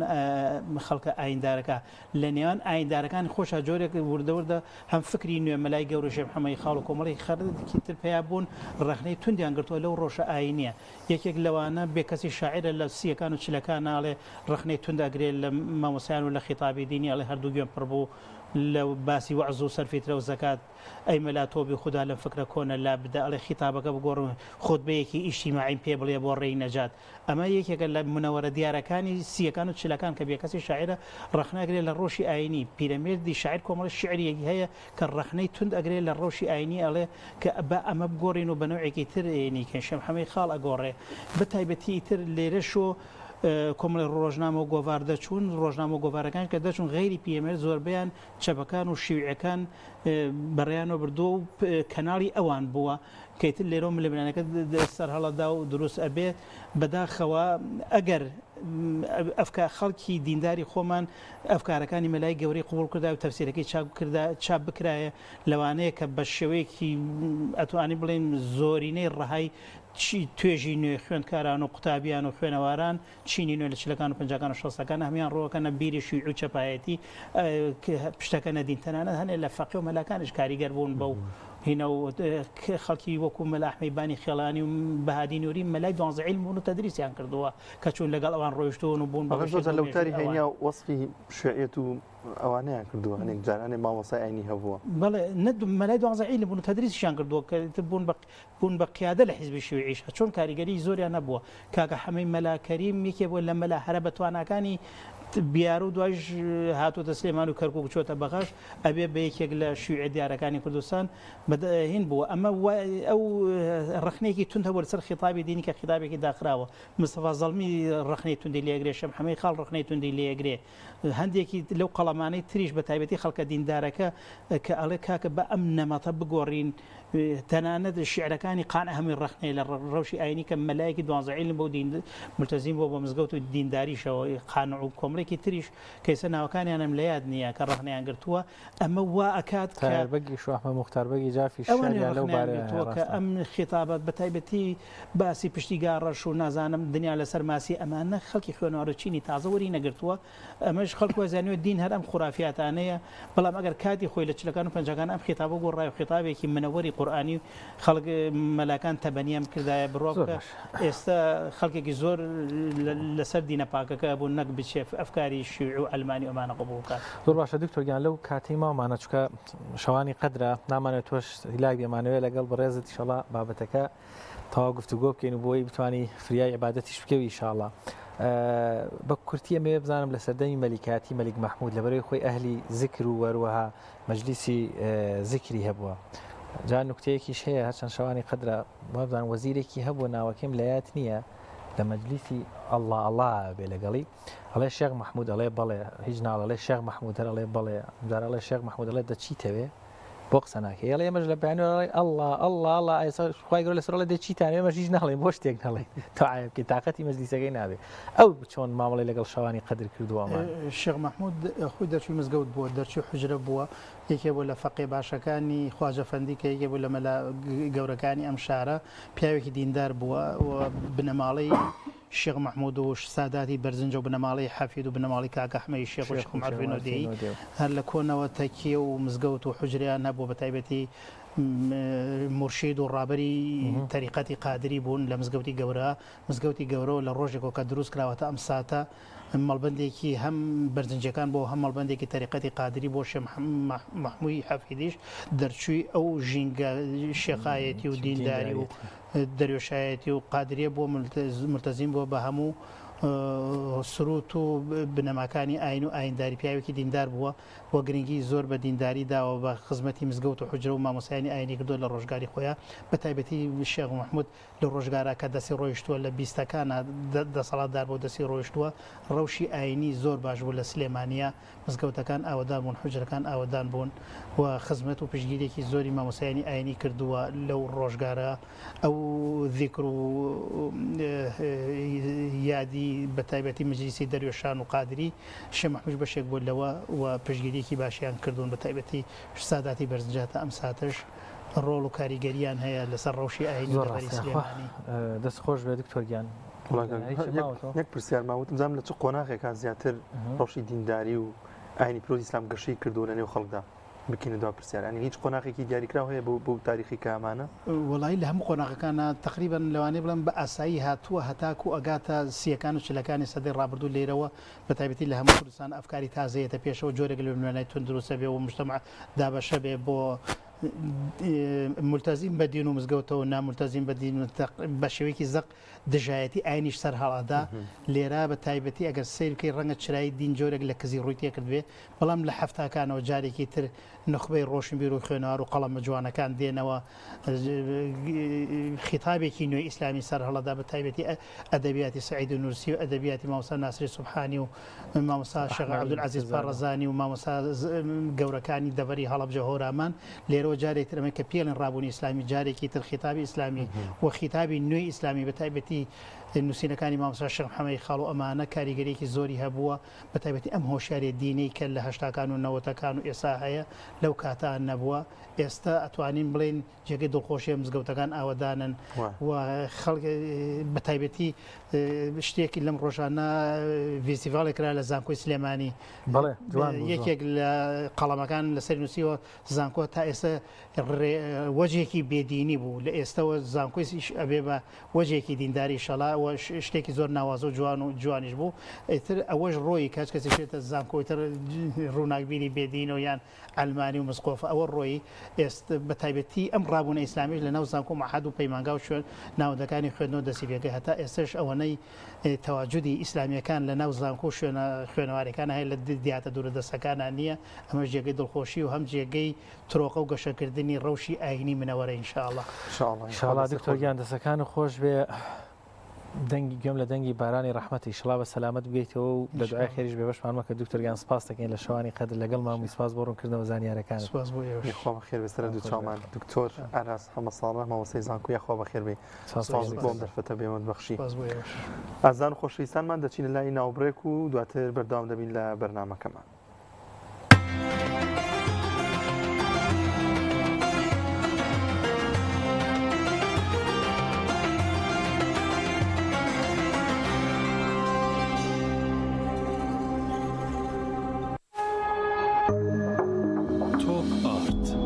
بریکاری تۆڕی میدیایی کۆمەڵ بۆ بەرهەمهێنان و بڵاوکردنەوەی ڕێکلام کاشۆ بەرهەمێکی خانەدانە تایبەت بە خوان و چێشتخانە چێژ و جوانی زەیتی کاشۆ مایەی کۆکەرەوەی خێزانە بۆ دوورکەوتنەوە لە زەخت و شەکرا کاشۆ دەوا و دەرمانە هەمیشە مەڕوانە لە هەرزانی کە ئەزانی لەسەر سیحەتت گرانە دەسا هەڵبژێرە زەیتی کاشۆ بەرەکەتی سفرە و خوانە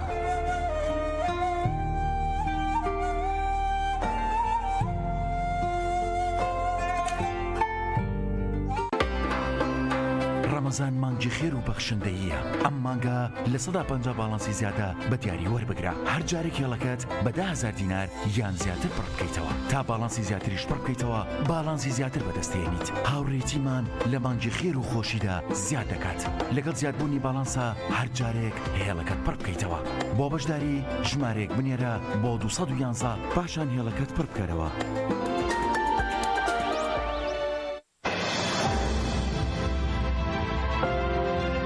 پەیمانگەی یادگار پەیمانگای یەکەمەکەی شار ناوتۆمارکردن دەستی پێکرد بۆ بەهێزترین پۆلی 12 لێرە بەستافێک لە مامۆستایانی نمونەی و ناسراوەکانی شار بە درێژایی ئەم وەرزە لەسەر جەمڕۆژەکانی هەفتە لەگەڵتان دەبین بۆ ئەوەی ببنە خوێندکارێکی نمونەیی و سەرکەوتوو خوێندکارانی ئازیز ئێمە لەم خولەدا زۆر بە وردی و بە پراکتیکی وانەکان شی دەکەینەوە منهەج زۆر بە جوانی و شێوازێکی زانستیانە تەواو دەکەین پەیمانگای یادگار ماڵی زۆرترین خوێندکاری لە باڵا و یەکەمەکانی هەرێم هەر بۆیە دەمانەوێت ئێوەش یەکێک بن لە یەکەمەکانی هەرێم لەگەڵەوەشدا چەندین سیمیناری گرنگ و بەرنامەی تایبەتی سعیکردندا بۆ دادەنین تاوەکو بگەن بە ئامانجەکانی خۆتان ئامادە بن بۆ تاقیکردنەوەی وزارەت پێکەوە هەنگا و بەرەو داهاتوێکی گەشت دەنین لە پەیمانگای یەکەمەکەی شارەوە چاوەڕواتە ناونیشان گەڕەکی مامۆستایان جووتسایدی مامۆستایان خوار مزگەوتی قازی محەممەد یاخود دەتوانی پەیوەندی بکەی بەم ژمارانەوە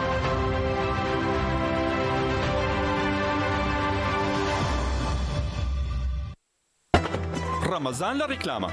ڕەمەزان لە ڕاستیە مناڵی ناسن درەنگە فریان ناکەوی باش دایگەنی ساڵسم کوڕم هەزەوابان نییە پارشێو ناکەم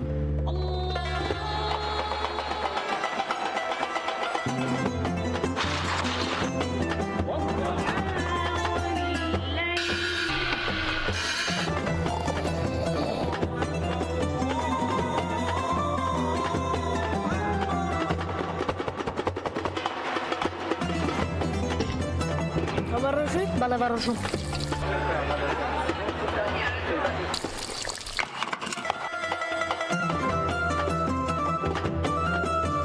ڕەمەزان وەک ڕکلامەکان بێت یاخود ژیانی ڕاستی با هەوڵدەین زۆرترین تێشوی قیامەتی تیا کۆ بکەینەوە بە جۆرێک چێژی ڕۆحی لێ وەرگرین تا 11 مانگی تر بەشمان بکات. برنجی مەحموود ڕەمەزانتان لێ پیرۆزەکات. کۆمپانیای کاروانی مەدینە بۆ حەج و عومرە ناونیشان سلێمانی شەقامی بازنەی مەلیک مەحموود بەرامبەر نەخۆشخانەی بەخشین بۆ زانیاری زیاتر پەیوەندی بەم ژمارانەوە بکەن. خۆمان تێکەڵەکەمان حاضر کردو و پێویست ناکا بیست هاوکێشەی چا تێکەڵکردن تاقی بکەیتەوە خۆی لەوە باشتر دەشوەکات و هەر شوێنێک لیبنی خۆش دەرەچێت چای مؤمین تام و بۆن ئایدی ئێمەیە مناڵەکان چاوشارکی ئەکەین ئەبێ ئارام بماندۆزێتەوە خێرا بەخۆمان بشارنەوە 1 2 3 4 5 6 7 8 9 10 11 12 13 14 ئەوە خەریکی چیت؟ بیگرن! جبسی دانە خۆشترین جبسە بۆ هەمومانە. هەرچەند لە یەکتر دوور بین دیسان پێک دەگەینەوە ئێمە بۆ یەکتری پشتین نابێ بیرتان بچێتەوە وەرە عەزیز نزیک بینەوە دڵمان بۆ یەک بکەینەوە بە یەکەوە بەهێزترین با دوور نەکەوینەوە.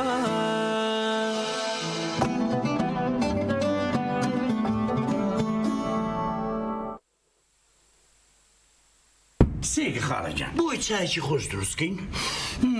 پێویستمان بە تێکەڵکردنی ئەنوا چا هەیە یەک ڕوبە چای بۆ نار نیو کیلۆ سیلۆنی بێبۆن لەگەڵ تێکەڵکردنی 4-5 جۆری تر لە چان اینجا تێکەڵیەکەین بەدەستنا 1.5 لیتر ئاوە هێنین بنووسە تا 8 پلەی سیلیزی دەکوڵێنی هێل و داچنی پەستێ هەندێک تام و گوڵ و گیراوەی تری بۆ هەڵمێنێ بیخوێنەرەوە و سەیری تێکەڵبوونی گەردەکانی چاگاگەی هەموو ئەمانەش لە ژێر پەستانی پێش پلەی پاسکار کورەکاکەوەی ناوێ خۆ عیلمی زەڕەنیە چای مؤمین هەیە خۆمان تێکەڵەکەمان حاضر کردو و پێویست ناکا بیست هاوکێشەی چا تێکەڵکردن تاقی بکەیتەوە خۆی لەوە باشتر دەشوەکات و هەر شوێنێک لیبنی خۆش دەرەچێت چای مؤمین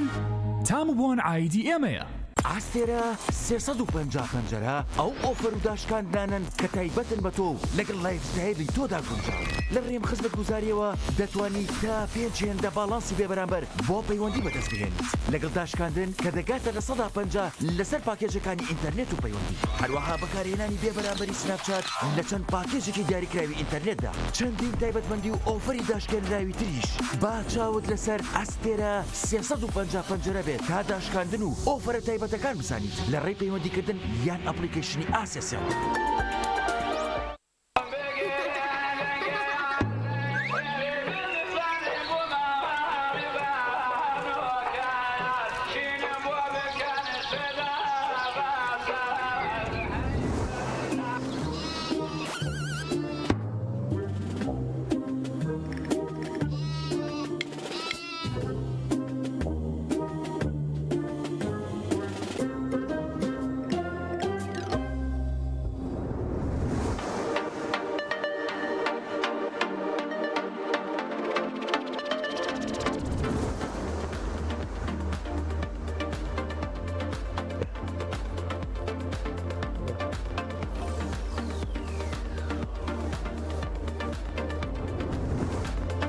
زۆر باشە وەڵا ئەو ئیلەکەیە سەرباقەڵەیەکم لێ هەم ئەوە یەکەم ئەلەبی بەوە دەست پێ تر دوای ئەوەش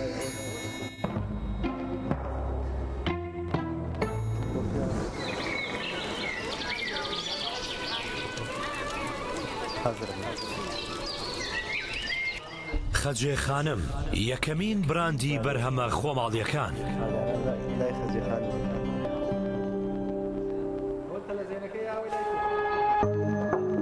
تۆپ ئارت تاکە بریکاری تۆڕی میدیایی کۆمەڵ بۆ بەرهەمهێنان و بڵاوکردنەوەی ڕێک اللهم إنك عفو كريم تحب العفو فاعف عنا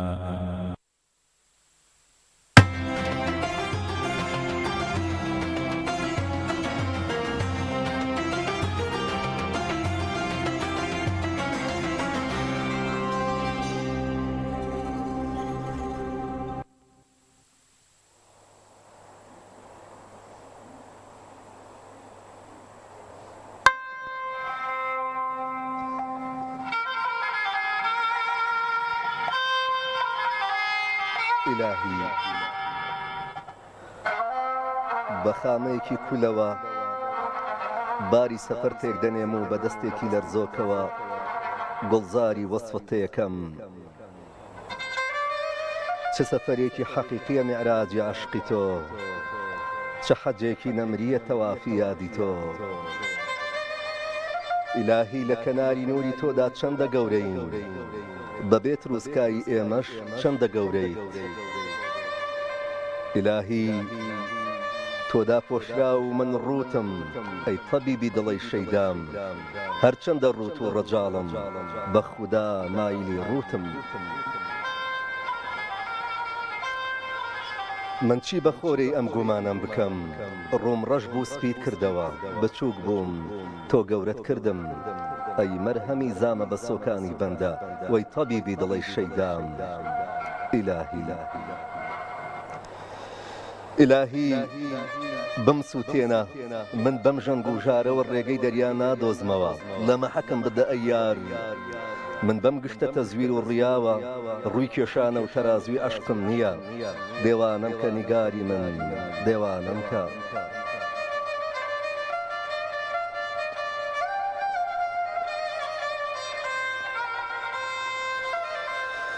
ئیلاهی من بە دوای تۆ داوێڵی سەکوی مەیخانە بووم ڕێم لە خەراباتێک نەکەوت دەرگای عەشقم نەدیتەوە مەرگم بدە یا ڕەب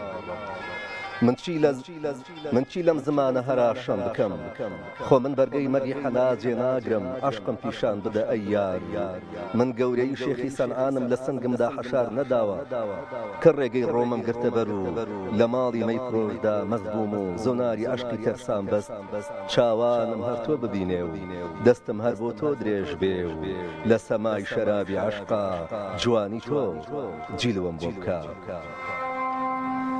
ئیلاهی گیانەکەم بمبەخشە گەر زاهیدانە لە عەشق ئەدوێم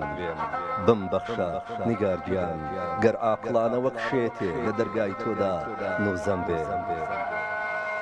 من گومڕای مرشیدی عەقڵ و من مەستی شەرابی تۆم وەلێ گەورەیی دیداری تۆ بچووکی من لەکوێ وەلێ ئاسمانی بڵندی تۆ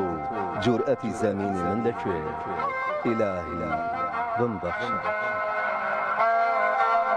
لە جەسووری بمبەخشە لە قسووریم ئیلاهی من خامۆشم لەم ئاستانەیەدا نەسەعامێ دەزانم و نەوەجد و حاڵ نەتەرە بێ شارەزام و نەشەرحی حاڵ ئیلاهی بە خودای تەبیبی ڕۆحم گەدایی لە دەرگای تۆدا سوڵتانیە سوالکەری لە عەشقی تۆدا پادشاییە کە تۆ ڕەحمانی عالەم بی و جوملە گەدای دەرگای تۆ بن شەرم لە کام تەڵەب بکەم بۆچی دەستپان نەکەمەوە من سوالکەر و گەدای عەشقتم لە ئاستانەی ئەم عەشقەتدا هەز بە نەنگی سواڵی ناکەم دەرگا بە دەرگات ئەکوتم لە هەر ماڵێک تا داواکەم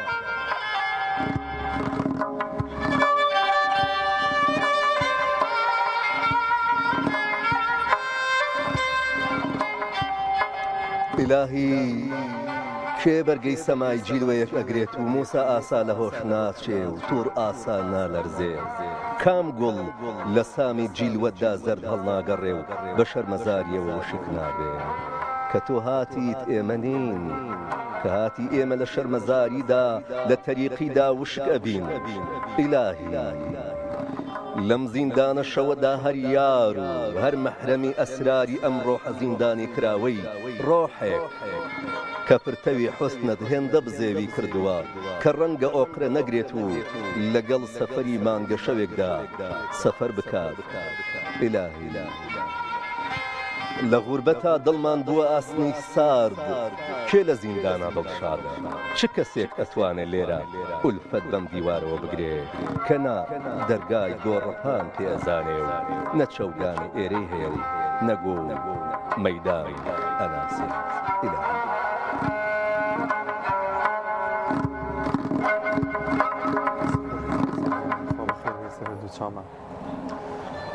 بەڵازان و خۆشەویستانمان لەم تەوەرەیەدا باز لە مناجات و شعر دەکەین لە شەوانی قەدردا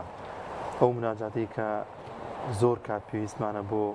ئاودانی ڕۆح و دڵ و دەروونمان هەندێک جار هەندێک پەیام و هەندێک بابەتی ڕۆحی هین کە پێویستی بە ڕیزبەندی و پێویستی بە ئەدەبیات و شاعیرانە هەیە تاوەکو بگاتە دڵ ئێمە ئەم تۆرێمان بە میوانداری زۆر بەڕێز کاک ئەحسەن حەسەن شاعیر کاک ئەحسەن یانەیە خۆ بەخێر بێن بەخێر بێن خۆشحاڵم لە خزمەت کاک ئەحسەن ئەگەر سەرەتا بینەوە منداڵی و هاتنە ئەم دنیات و لێوە دەست پێ بکەین بەڵێ بەنای خۆی بەخشندەی میهرەبان سپاس بۆ میواندارێ بۆ بەردامەکەتان بۆ کەناڵە ئازیزەکە هیوادارین تاعات و ڕۆژ و عیبادەتی هەمووانە قبول بوو بێ ڕاستیەکەی من و گەڕاندەوە بۆ زەمانێکی دوور و درێژ وەکو خەیاڵێک دنیای منداڵی دیارە چێژێکی تایبەتی خۆی هەیە من لە مناڵیە لە بنەماڵەیەکی خواناس و خوداپەرست پەروەردە بووم بەبیرم دێ نادیانم بۆ مزگەوتی داروسەلام مزگەوتی مامۆستا شێخ نورەدینی مفتی لەوێش لە لای بەڵێ بەڵێ ئیدی دەرسی حوجرە و جۆزئی ئەمە و ئەمانەمان لەبەرەکرد یعنی دنیایەکی جوان و پڕچێژ و خۆش بوو ئیدی هەرچی جوانی هەیە لەو کۆڵانانەوە وەرمان گرتووە هەتاوەکو هەڵکشانی تەمەن کە ئێستا پێم وابێ ئەم جوانیانە یعنی مەگەر بەس بە خەیاڵ یعنی بۆی بچین و مەگەر چۆنەڵی لە مەجلیسێکی ئاوایە باز بکرێ ئەگەرنا ئەو جوانیانەکە لە خەیاڵی منداڵیە هەیە و ئەو ئاواتانە کە پێی پێ ئەبەی لە ئێستادا سنگ ناکەون ئەحمەد هەردیە فەرمێ بە سەرسامی لەسەر لوتکەی بەڵندی گەنجی بەستا و شرێتی عمری ڕابردوم هەروەکو خەویەتە بەرچاو بەڵێ نەچێت بەو پێی کە باسی مناڵیمان کرد و لە شەوانی قەدردان ئەو کاتە و سەردەمەند لە سەردەی مناڵی بەڕێستا شەوانی قەدر چۆنی زیندووەکرایەوە چۆن بوویانی دیارە من با بڵێین لە ساڵی 94 و 95 و 96 زیاتر ئیتر ئولفەتی ئەوەمان گرکە لە دنیای مزگەوت و قوتابخانە و ئەوانەوە یعنی بڵێین ئەلف و بێ بکەین و بچینە ناو مزگەوتەوە ڕاستیەکەی من لە مزگەوتی پاشا لەوێ ئەو کاتە مەڵبەندی بزوتنەوەی ئیسلامی لەوێ بوو ئیتر لەگەڵ تیپی سرود و مونازات و شێعر و ئەمانەیە ئێمە بەشداریمانە کرد لە مزگەوتەکانە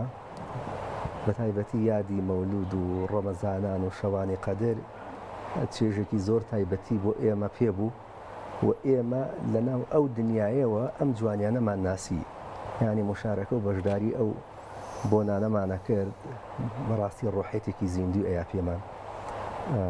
هەموو ئەو دنیا جوانە بوو کە ئێمە هەنگاو بە هەنگاو لەگەڵ یان ڕۆشتین بەڵام ئێستا هەستەکەین ئەو دنیاە بە زۆرێک لە بە زۆرەکان کاڵبووتەوە ئەو توێژە نازانم ئێمە وەری ناگرینیان هەر بەگشتی ئەو لەزەتە ڕۆحێت تۆزێک ڕاستە جاوت دانیال وڵای خستی منیشی خستەوە منەوە پێنجم تر بە باشی لە بیرە دەواازێ منیش میژەر بیرمە من لەگەڵ تەمەمان ڕێک نەبێ ماوەسا دام نابوو مناڵ بم من باشەڵایەوە گەنجن ئێمەوە تا لەوەتەی لە بیرمێ دەنگی تۆ بەڵێ ینی بە تایبەت لە ڕۆژگاری سەحوەی ئیسلامی و ڕۆژگاری بە ئیستەشەوەی شەڵا هەر ڕۆژگارێکی پرشنگدارە خەباتی بزوتنەوەی ئیسلامی بەڵام ئەو ڕۆژگارە وەکو تاکە هێزێکی کاریگەر و بەهێز شەڵا بە هیوای گەڕانەوەش بۆ ئەو ڕۆژە و مێدانە ئەوە شەڵا چاوەڕێکرێ دەنگی بەڕێزیشت هەڵە نەبم یانێ بکو باس کرد هەر لە مزگەوتەکانەوە بیرە دواتر بۆ کاری ڕاگەاندن بزانم چۆن چیتە ناو کاری ڕاگەاندنەوە وەروەها بەدەر لە بواری شعر خوێندنەوە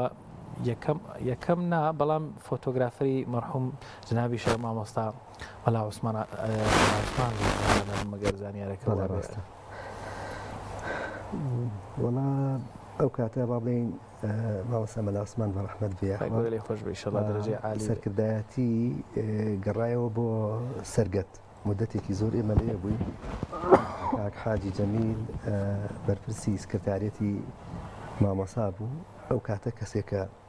عادە جیهاز بووە یەکێک بوو ئیتر یعنی تۆ دەڵی لە پلەی شورا خوارتر بوو چونکە زۆر یعنی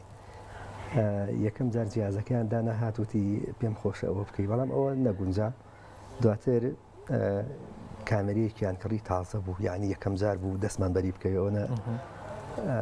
وتی دەیمادەم وایە وەرە ئەم کامەرەیە ئیش پێ بکە ئیتر لەو دەقە بەدواوە من ئەو کاتانێک کە ئامادەگیم هەبوو بێ لە خزمەتی مامۆسایە ئەرشیف و وێنەگر و ئینی تایبەتی ئەو بووم و زۆر چێژم لێ بینی بەڕاستی ینی هەستم ئەکرد هەموو هەنگاوەکەم لەو کاتا لەو زەمەنەیە بە عیبادەت بۆ نووسرێت و هەر شتێکم کرد بێ پڕبەرەکەت بووە لە خزمەتی ئەو مامۆسافایە بەرزەیە ئیدی ئەو مێژووە دەواازەیەک بوو بۆ کاری بەتاکید ئەو مێژوە هەرچەندە کەمیش بوو مدەتەکەی بەڵام من وا هەستەکەم یعنی چۆنەڵی بەرەکەتی ئەوەنە زۆر بۆ ئێستا هەرچی بیرەکەیتەوە هەر باسی ئەو یادکاریانە لە گۆڕێ هەیە کەچی ئەمانەکە لە دوای ئەو تەمانەوە ئەو هەموو تەمەنە درێژە هەیە یادگاری زۆر جوانی تیانە بەڵام ئەو ڕۆژەکەمانە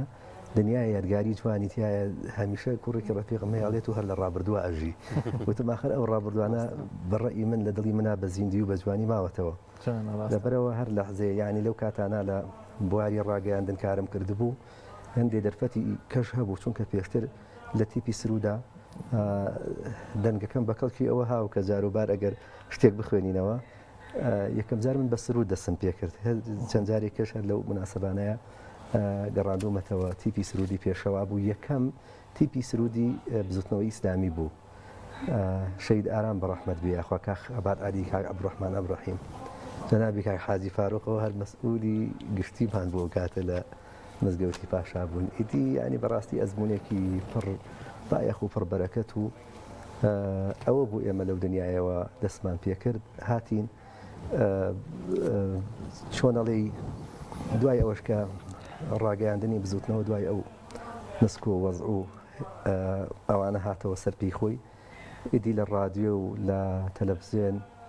مشارەکەی کۆمەڵێ بەرنامە و ئەوانەمان کرد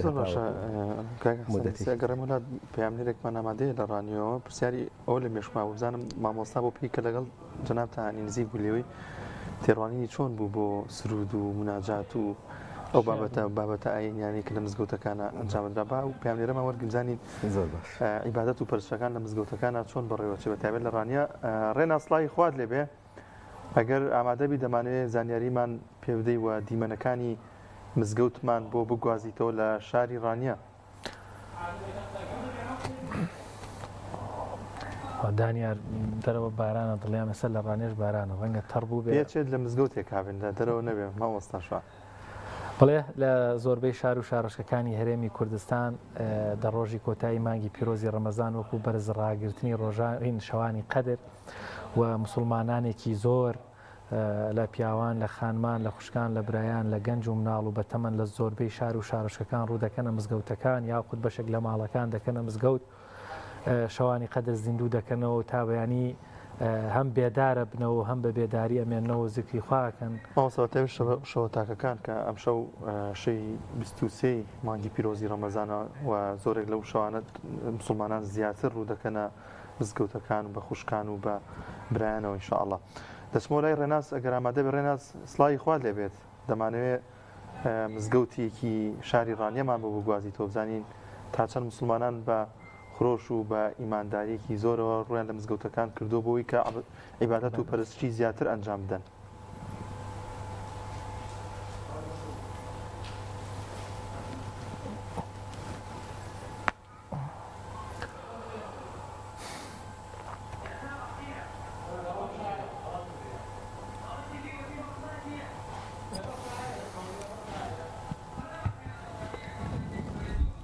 دیارە ئێمە پەیتا نزیک دەبینەوە یانەوەتا لە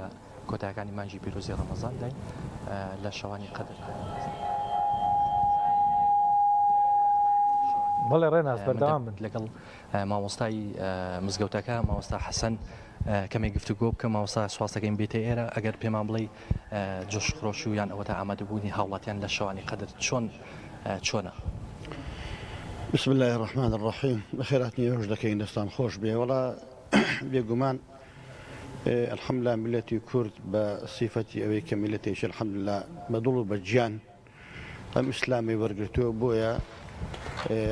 شوية تيجشتي برز راقتني الشعار كان الديني بيو ديارة جا بمزقوتوا بنويجوا بشواني قدروا بقرباني كردنوا بالرجبونوا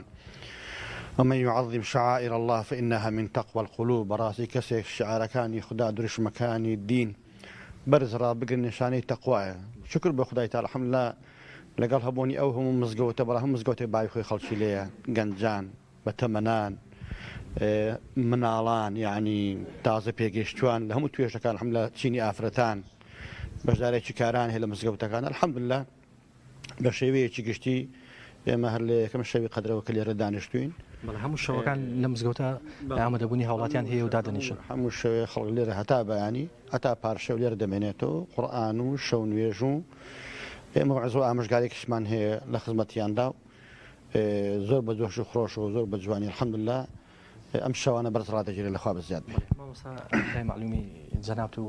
هەموو بنەران و مسلمانانێک کە خێرباداشتی ئەم شەوانە خێریشی نەبڕاوێ و هەروەها خێرباداشتێکی زۆری هەیە ئامۆژگاری بۆ هاوڵاتیان چییە کە بەشداری ئەم شەوانە بکەن وەڵاهی گومان لەوە دانیە کە مادەم ئەو شەوانە قورئانی تیا دابەزی بێ و قورئانێک نەخشەی ئەم بوونەوەرە بێ و پوختەی هەموو دینەکانی سەرزەوی بێ و قورئانێک کە حەزارەیەکی بەدیهێنا بێ و ئومەتێکی بەدیهێنا بێ و پیاوێک کە ناوی محەممەدی کوڕی عەبدوڵڵاه بیکاتە محەممەدی ڕەسوول الله و بیکاتە ڕەحمەتن بۆ عالەمین و بیکاتە ڕەسوول بۆ هەموو جیهانیان و بناغەی دینێکی پێدا بڕێژەیە کە ئەلحەمدوللا شوێنەوارەکەی ئاسارەکەی زۆر زۆر جوان دیارە و ئەلحەمدوللا مەساری مێژووی گۆڕی و بە شانازیەوە دینی چیوا لەسەر زەویە ئەم جوانی و پاچی و خاوێنی و فراوانیە بخۆیەوە نابینێ لەبەر ئەوەی کە دینەکانی کە هەتا ئەندازەی زۆر شێوە دراونجا بۆیە گرینگە ئێمە کە خاوەنی ئەم دینەین خەخاک کە خاوەنی ئەم پەیامەین کە خاوەنی ئەم قورئانەین بەڕاستی نابێت بمان چێتەوە چونکە ئەم شەوانە شەوانی تایبەتە باشترە لە 1000 مانگ چونکە بۆ ئەو حەدەث و ڕووداوی کە لەم شەوە ڕوویدا بە ساڵان و بە مانگان مقابلە ناکرێت چونکە ینی دەبین مەسەلە ژیان هەمووی گۆڕا دنیا هەمووی گۆڕا حەزارە ئومەت ینی گومانیت یانە بۆیە مسلمانان دەبێ دائیمە ئەو مێژوە لەبەر چاویان بێت و ئەرچی ئێمەشە لەم ڕۆژگارانە بەڕاستی بەرامبەر دینەکەمان بۆ وەفا بۆ ئێمەی کورد ئەگە دین دەبا ئێمە مەحەلی عەرەبمان چ بوو لەم دنیادا بەڕاستی زۆر سپاس بۆ پەیامبەرمان ڕێناز لە شاری ڕانیەوە بە پێزەکانت ئەوەی دەبینن دیمەنی بەشداریکردنی هاوڵاتیانە بەشێک لە هاوڵاتیان بە قورئان خوێندن و هەروە بەشێشی بیرکردنەوەی چۆن بۆ مناجات بۆ سرودی ئاینی بۆ شعر بۆ پێی کە بەڕێستان لێوی نزیک بوون زۆر سپاس وەڵا بە نیسبەتی ئەو پیاوە گەورانەوە ینی بەڕاستیەکەی وجودی خۆیان لە ناو ساحەکەیە بەرەکەت بوو و تێڕوانین و دیدی ئەوانەیش ینی بەڕاستی لەو کاتانەیە بۆ ڕاگەیاندن بۆ با بڵین ئیعلام و ئەمانە زۆر باش بوو چونکە پێم وابێ یەکەمین تەلەڤیزیۆنێکە لە کوردستانە دامەدرا بێ لە شاری ڕانێکی بزوتنەوەی ئیسلامی بوو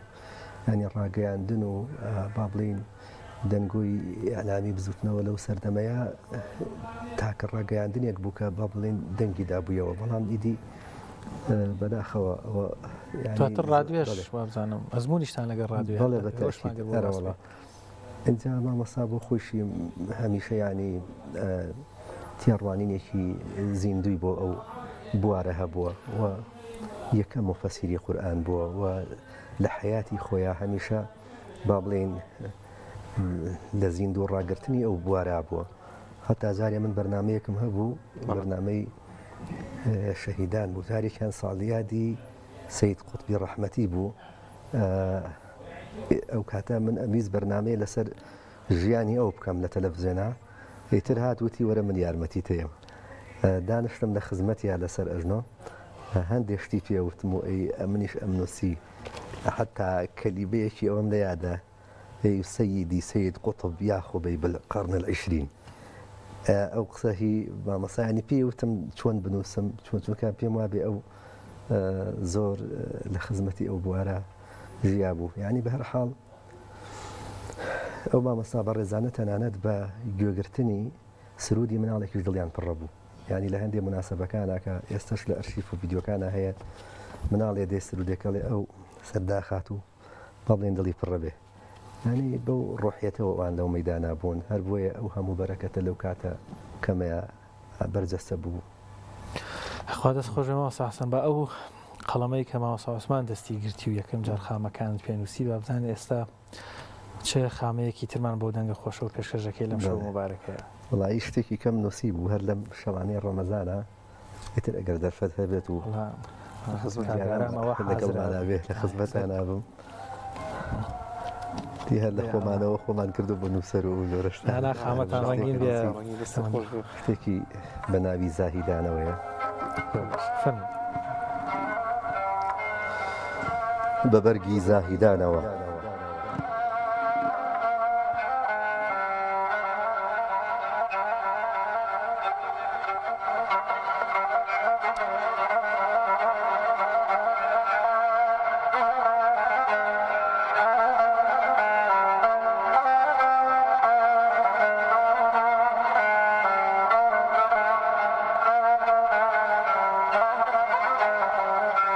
چەند جار هاتووم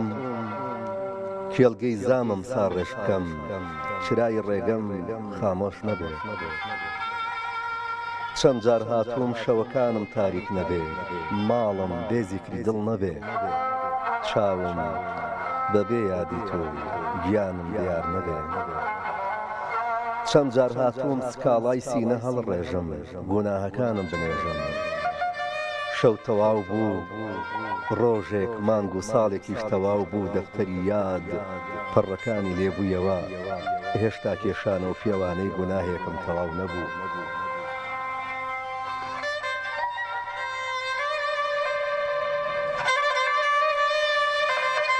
چەند جار هاتم لە ماڵێکتا کە زۆڵانە لەسەر ئەژنۆ پاڕامەوە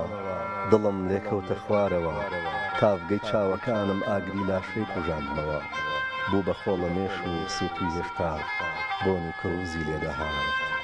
دەستم بە هەزاران چەپکە گوناهەوە بەسراوە ماندوو نەبووم لە یادی تۆ پاڕامەوە لە یەک دەرگاتەوە نەهاتم ئاسمان هەمووی پەنجەرەیە پەیژەیە پلە پلەیە دەمدیز دەنگی لێدانی دڵم بوو ڕۆحم پڕ بوو لە سوکنایی کاتێ چنگم لە ڕۆشنایی میهرەبانی گیر کردبوو ئای کەی تاسەم لە تۆ دەشکێ کاتێ گەرۆم پڕپڕ ئەبێ لە هاوار و بەدەنگی بەرز هەڵە کوورمێن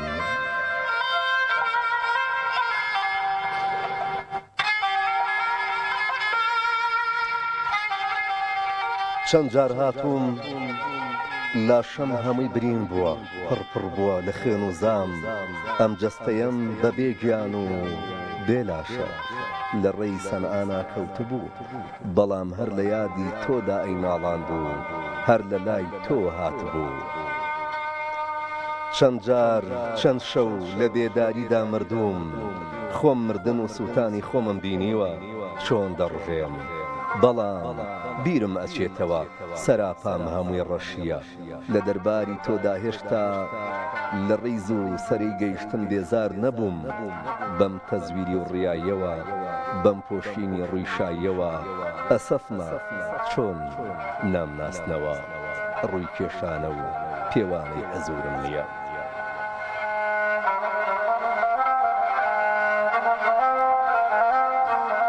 لە تاریکی ئەم دڵەوە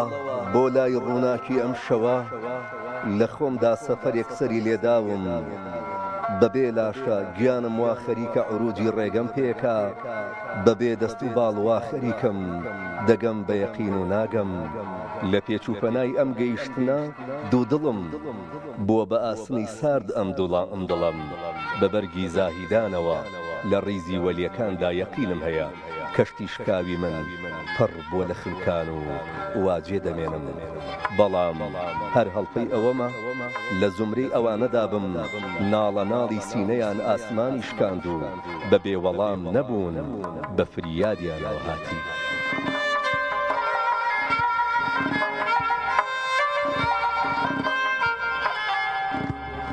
خامەشە ڕەنگین بێ مامۆستا حەسەن لەو کاتەی مامانە لە تەمەنێکی مناڵیەوە چیتە ناو دنیای سرود و کاری ڕاگەیاندن و شەڵاخوای گەورە هەمووی بە عیبادەت بۆ نووسی و عاقیبەت خێری هەموو لایەکیش بۆ ئێمە شوێوەش بیشەڵا ئێستا خەریکی چیت بەرهەمە تازەکانت ئەوەی نووسیوتیان ئەوەی شتێک کە پێت خۆش بێت لە ئێستا پێوەی سەرقاڵی بەتابەت لە بواری نووسینە. بەڵێ وەڵا بە نیسبەتی ئێستاوە یعنی با بڵێن هەر لەو بوارەیە دەست و پەنجەم هەر تقریبەن ئیشێکی با بڵین یعنی هەژارانەکە هەر ئەوەندەیە کە بڵێم دانەبڕێم لەگەڵی ساڵیش ئەوەنە بە خێرایی ئەڕوا پێما بێ هەر دوێنێ بوو لە بەرنامەیەکی ئاوایە ئێمە مشارەکەمان کرد بەڕاستی ڕەمەزانی پار بوو بنوتم چەند بە خێرایی سۆرادی سوپەریشەڵێ لە ساڵیادی لە دایکبوونی مناڵەکەی ئەڵێ پیرۆزبایی ئەو ڕۆژەی لێکاڵێ بەڵامی تر بزانە لە ئەمڕۆ بەدواوە هەموو ساڵەکانی تر هەمووی هەردووبارەیە ینی هێندە بە خێرایی ئەڕاتۆ نازانی چۆن مامەڵەیەکی جدی لەگەڵ ئەو واقعەیە بکەی بەڵام بە ئومێدی ئەوەی کە خۆی گەورە وەری گرت بێ ئەگەر نوکە قەڵەمێکمان لەم بوارەیە یان با بڵین نە هەر بوارێکی حیاتی خۆمانەکە ئەزمون و سەرقاڵیمان هەبووە و ئیسیقامەمان پێ ببەخشێ و ئیدی ئێمە نازانین یعنی ئەو هەناسەیە کە هەڵی ئەکێشین دووبارە ئەبێتەوە یان بە جۆرێکی کەیە بەڵام ئیدی ئێمە هەر بە ئومێدەوە ئەو هەناسانە ئینشاءڵڵا بەردەوامی پێدەین لە ئێستاشدا وەڵا هەر من لە وەزارەتی ڕۆشنبیری فەرمانبەرم و لە خزمەتی مامەسایفمانیش لە نووسینگەکەی ئەوم جاروباریش تەقەتەقی لە بواری نووسین و ئەو شتانەیەکەین ئیتر لە مناسبەیەکی ئاواشە ئەگەر ئێوەمانان با بڵێن دەرفەتێکی ئاواشەوێکی جوان هەبێ خۆشحاڵمانەکەن لە خزمەت کاکدانیخوا شاید دەبێنیم مێشکم پیشڵا مەجلیسەکە تێک نەچێڵێ باوکێک قسەی بۆ مناڵەکەیە کرد ئێمە هەموو جەژنێ گۆشتە خوێن خەڵک ئەم ئێوارە بۆ ئەو ئێوارە ینی وا تەلەفزیەکە جەژنەکە زووترێتەوە تا ئێوارەکە بۆی مناڵەکە بەزمی ئێمە بەڕێزیشت ڕەمەزان و ڕەمەزانیەکە بینین تەمەەن چەند ینی مناسبەیەکە شەر خۆش مامۆستاگیان یەخوا بە خێر بێسەر دوو چاومان لە ئێستادا مزگەوتەکان ئەگوازینەوە مامۆساشوان یەکی لە مزگەوتەکانی شاری سلێمانی کە تێدا عیبادەت و پەرچوو کاتمان هەیە وڵا ئەگەر شتێکماوەسا کۆتایی بە شعر وڵا بە کەیفی خۆتان جابن کتێبەکەی هەر لەو بوارەیە لەو مناجاتە پێمە خۆشە شەڵا بە شارێکی بەڕێستان کۆتایی بە بەرنامەکە بهێنی ئینشاءڵڵا سپاس بۆ بەڕێز مامۆستا لە خزمەتیەوە بەڵام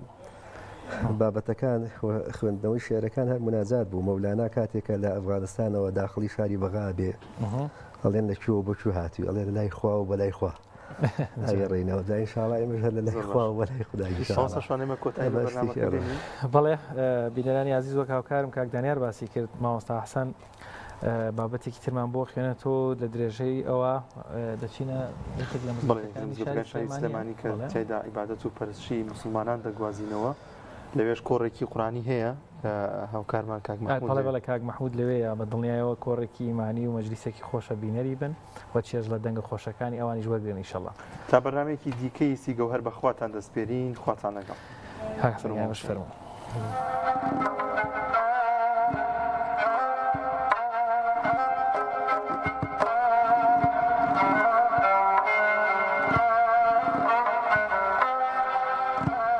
لەناو دڵە هەندێ سکاڵا هەیە لەسەر زەوی شەرح ناکرێ هەندێ هاوار هەیە ئەگەر لە سینە بێتە دەر نە ئاسمان و نە زەوی بەرگەی ناگرن لەوێ لە ڕیزی سکاڵای لێخۆشبوونا زمان فێری هەندێ دەربڕین ئەبێ لە قسەی مرۆڤەکانی ئێرە ناچێ لەوێ باڵی فڕین هەیە عروجی ئاسمانێ ئەکات ئەم ئاسمانە نییە شوێنێکی ترە چاو نەیدیوە و دڵ پێی پێ نەبردووە لەوێ لای مەعبود ڕوودبوونەوە و خاڵی بوونەوە هەیە گیان لە گەرو دەهێنێتە دەر هەستی پێنا من لەوێ هەندێ هاواری مرۆڤەکانم بیستووە بێستون لە بندەهێنەیە سارای مەحشەر ڕێک ئەوەیە لەو دیمەنەی ئەوێ شوێنێکە بەدڵ بەگەرو بە هەناسە قسە بکە زمان خۆی دێتە گۆ چاو خۆی دەبارێ قیام نییە تا ڕوانین تابلۆکان ببینێ شتێکی تر هەیە نازانم چۆنە لە بیرم چۆتەوە ئەو شتە چییە نابیرم نەچوەتەوە بەڵام نازانم چۆن دەری ببڕم لەم زمانە شکاو و قەڵەمە بێهێزەمدا شەرحی ئەو چەمان و کەوتنەی ئەوێ نییە.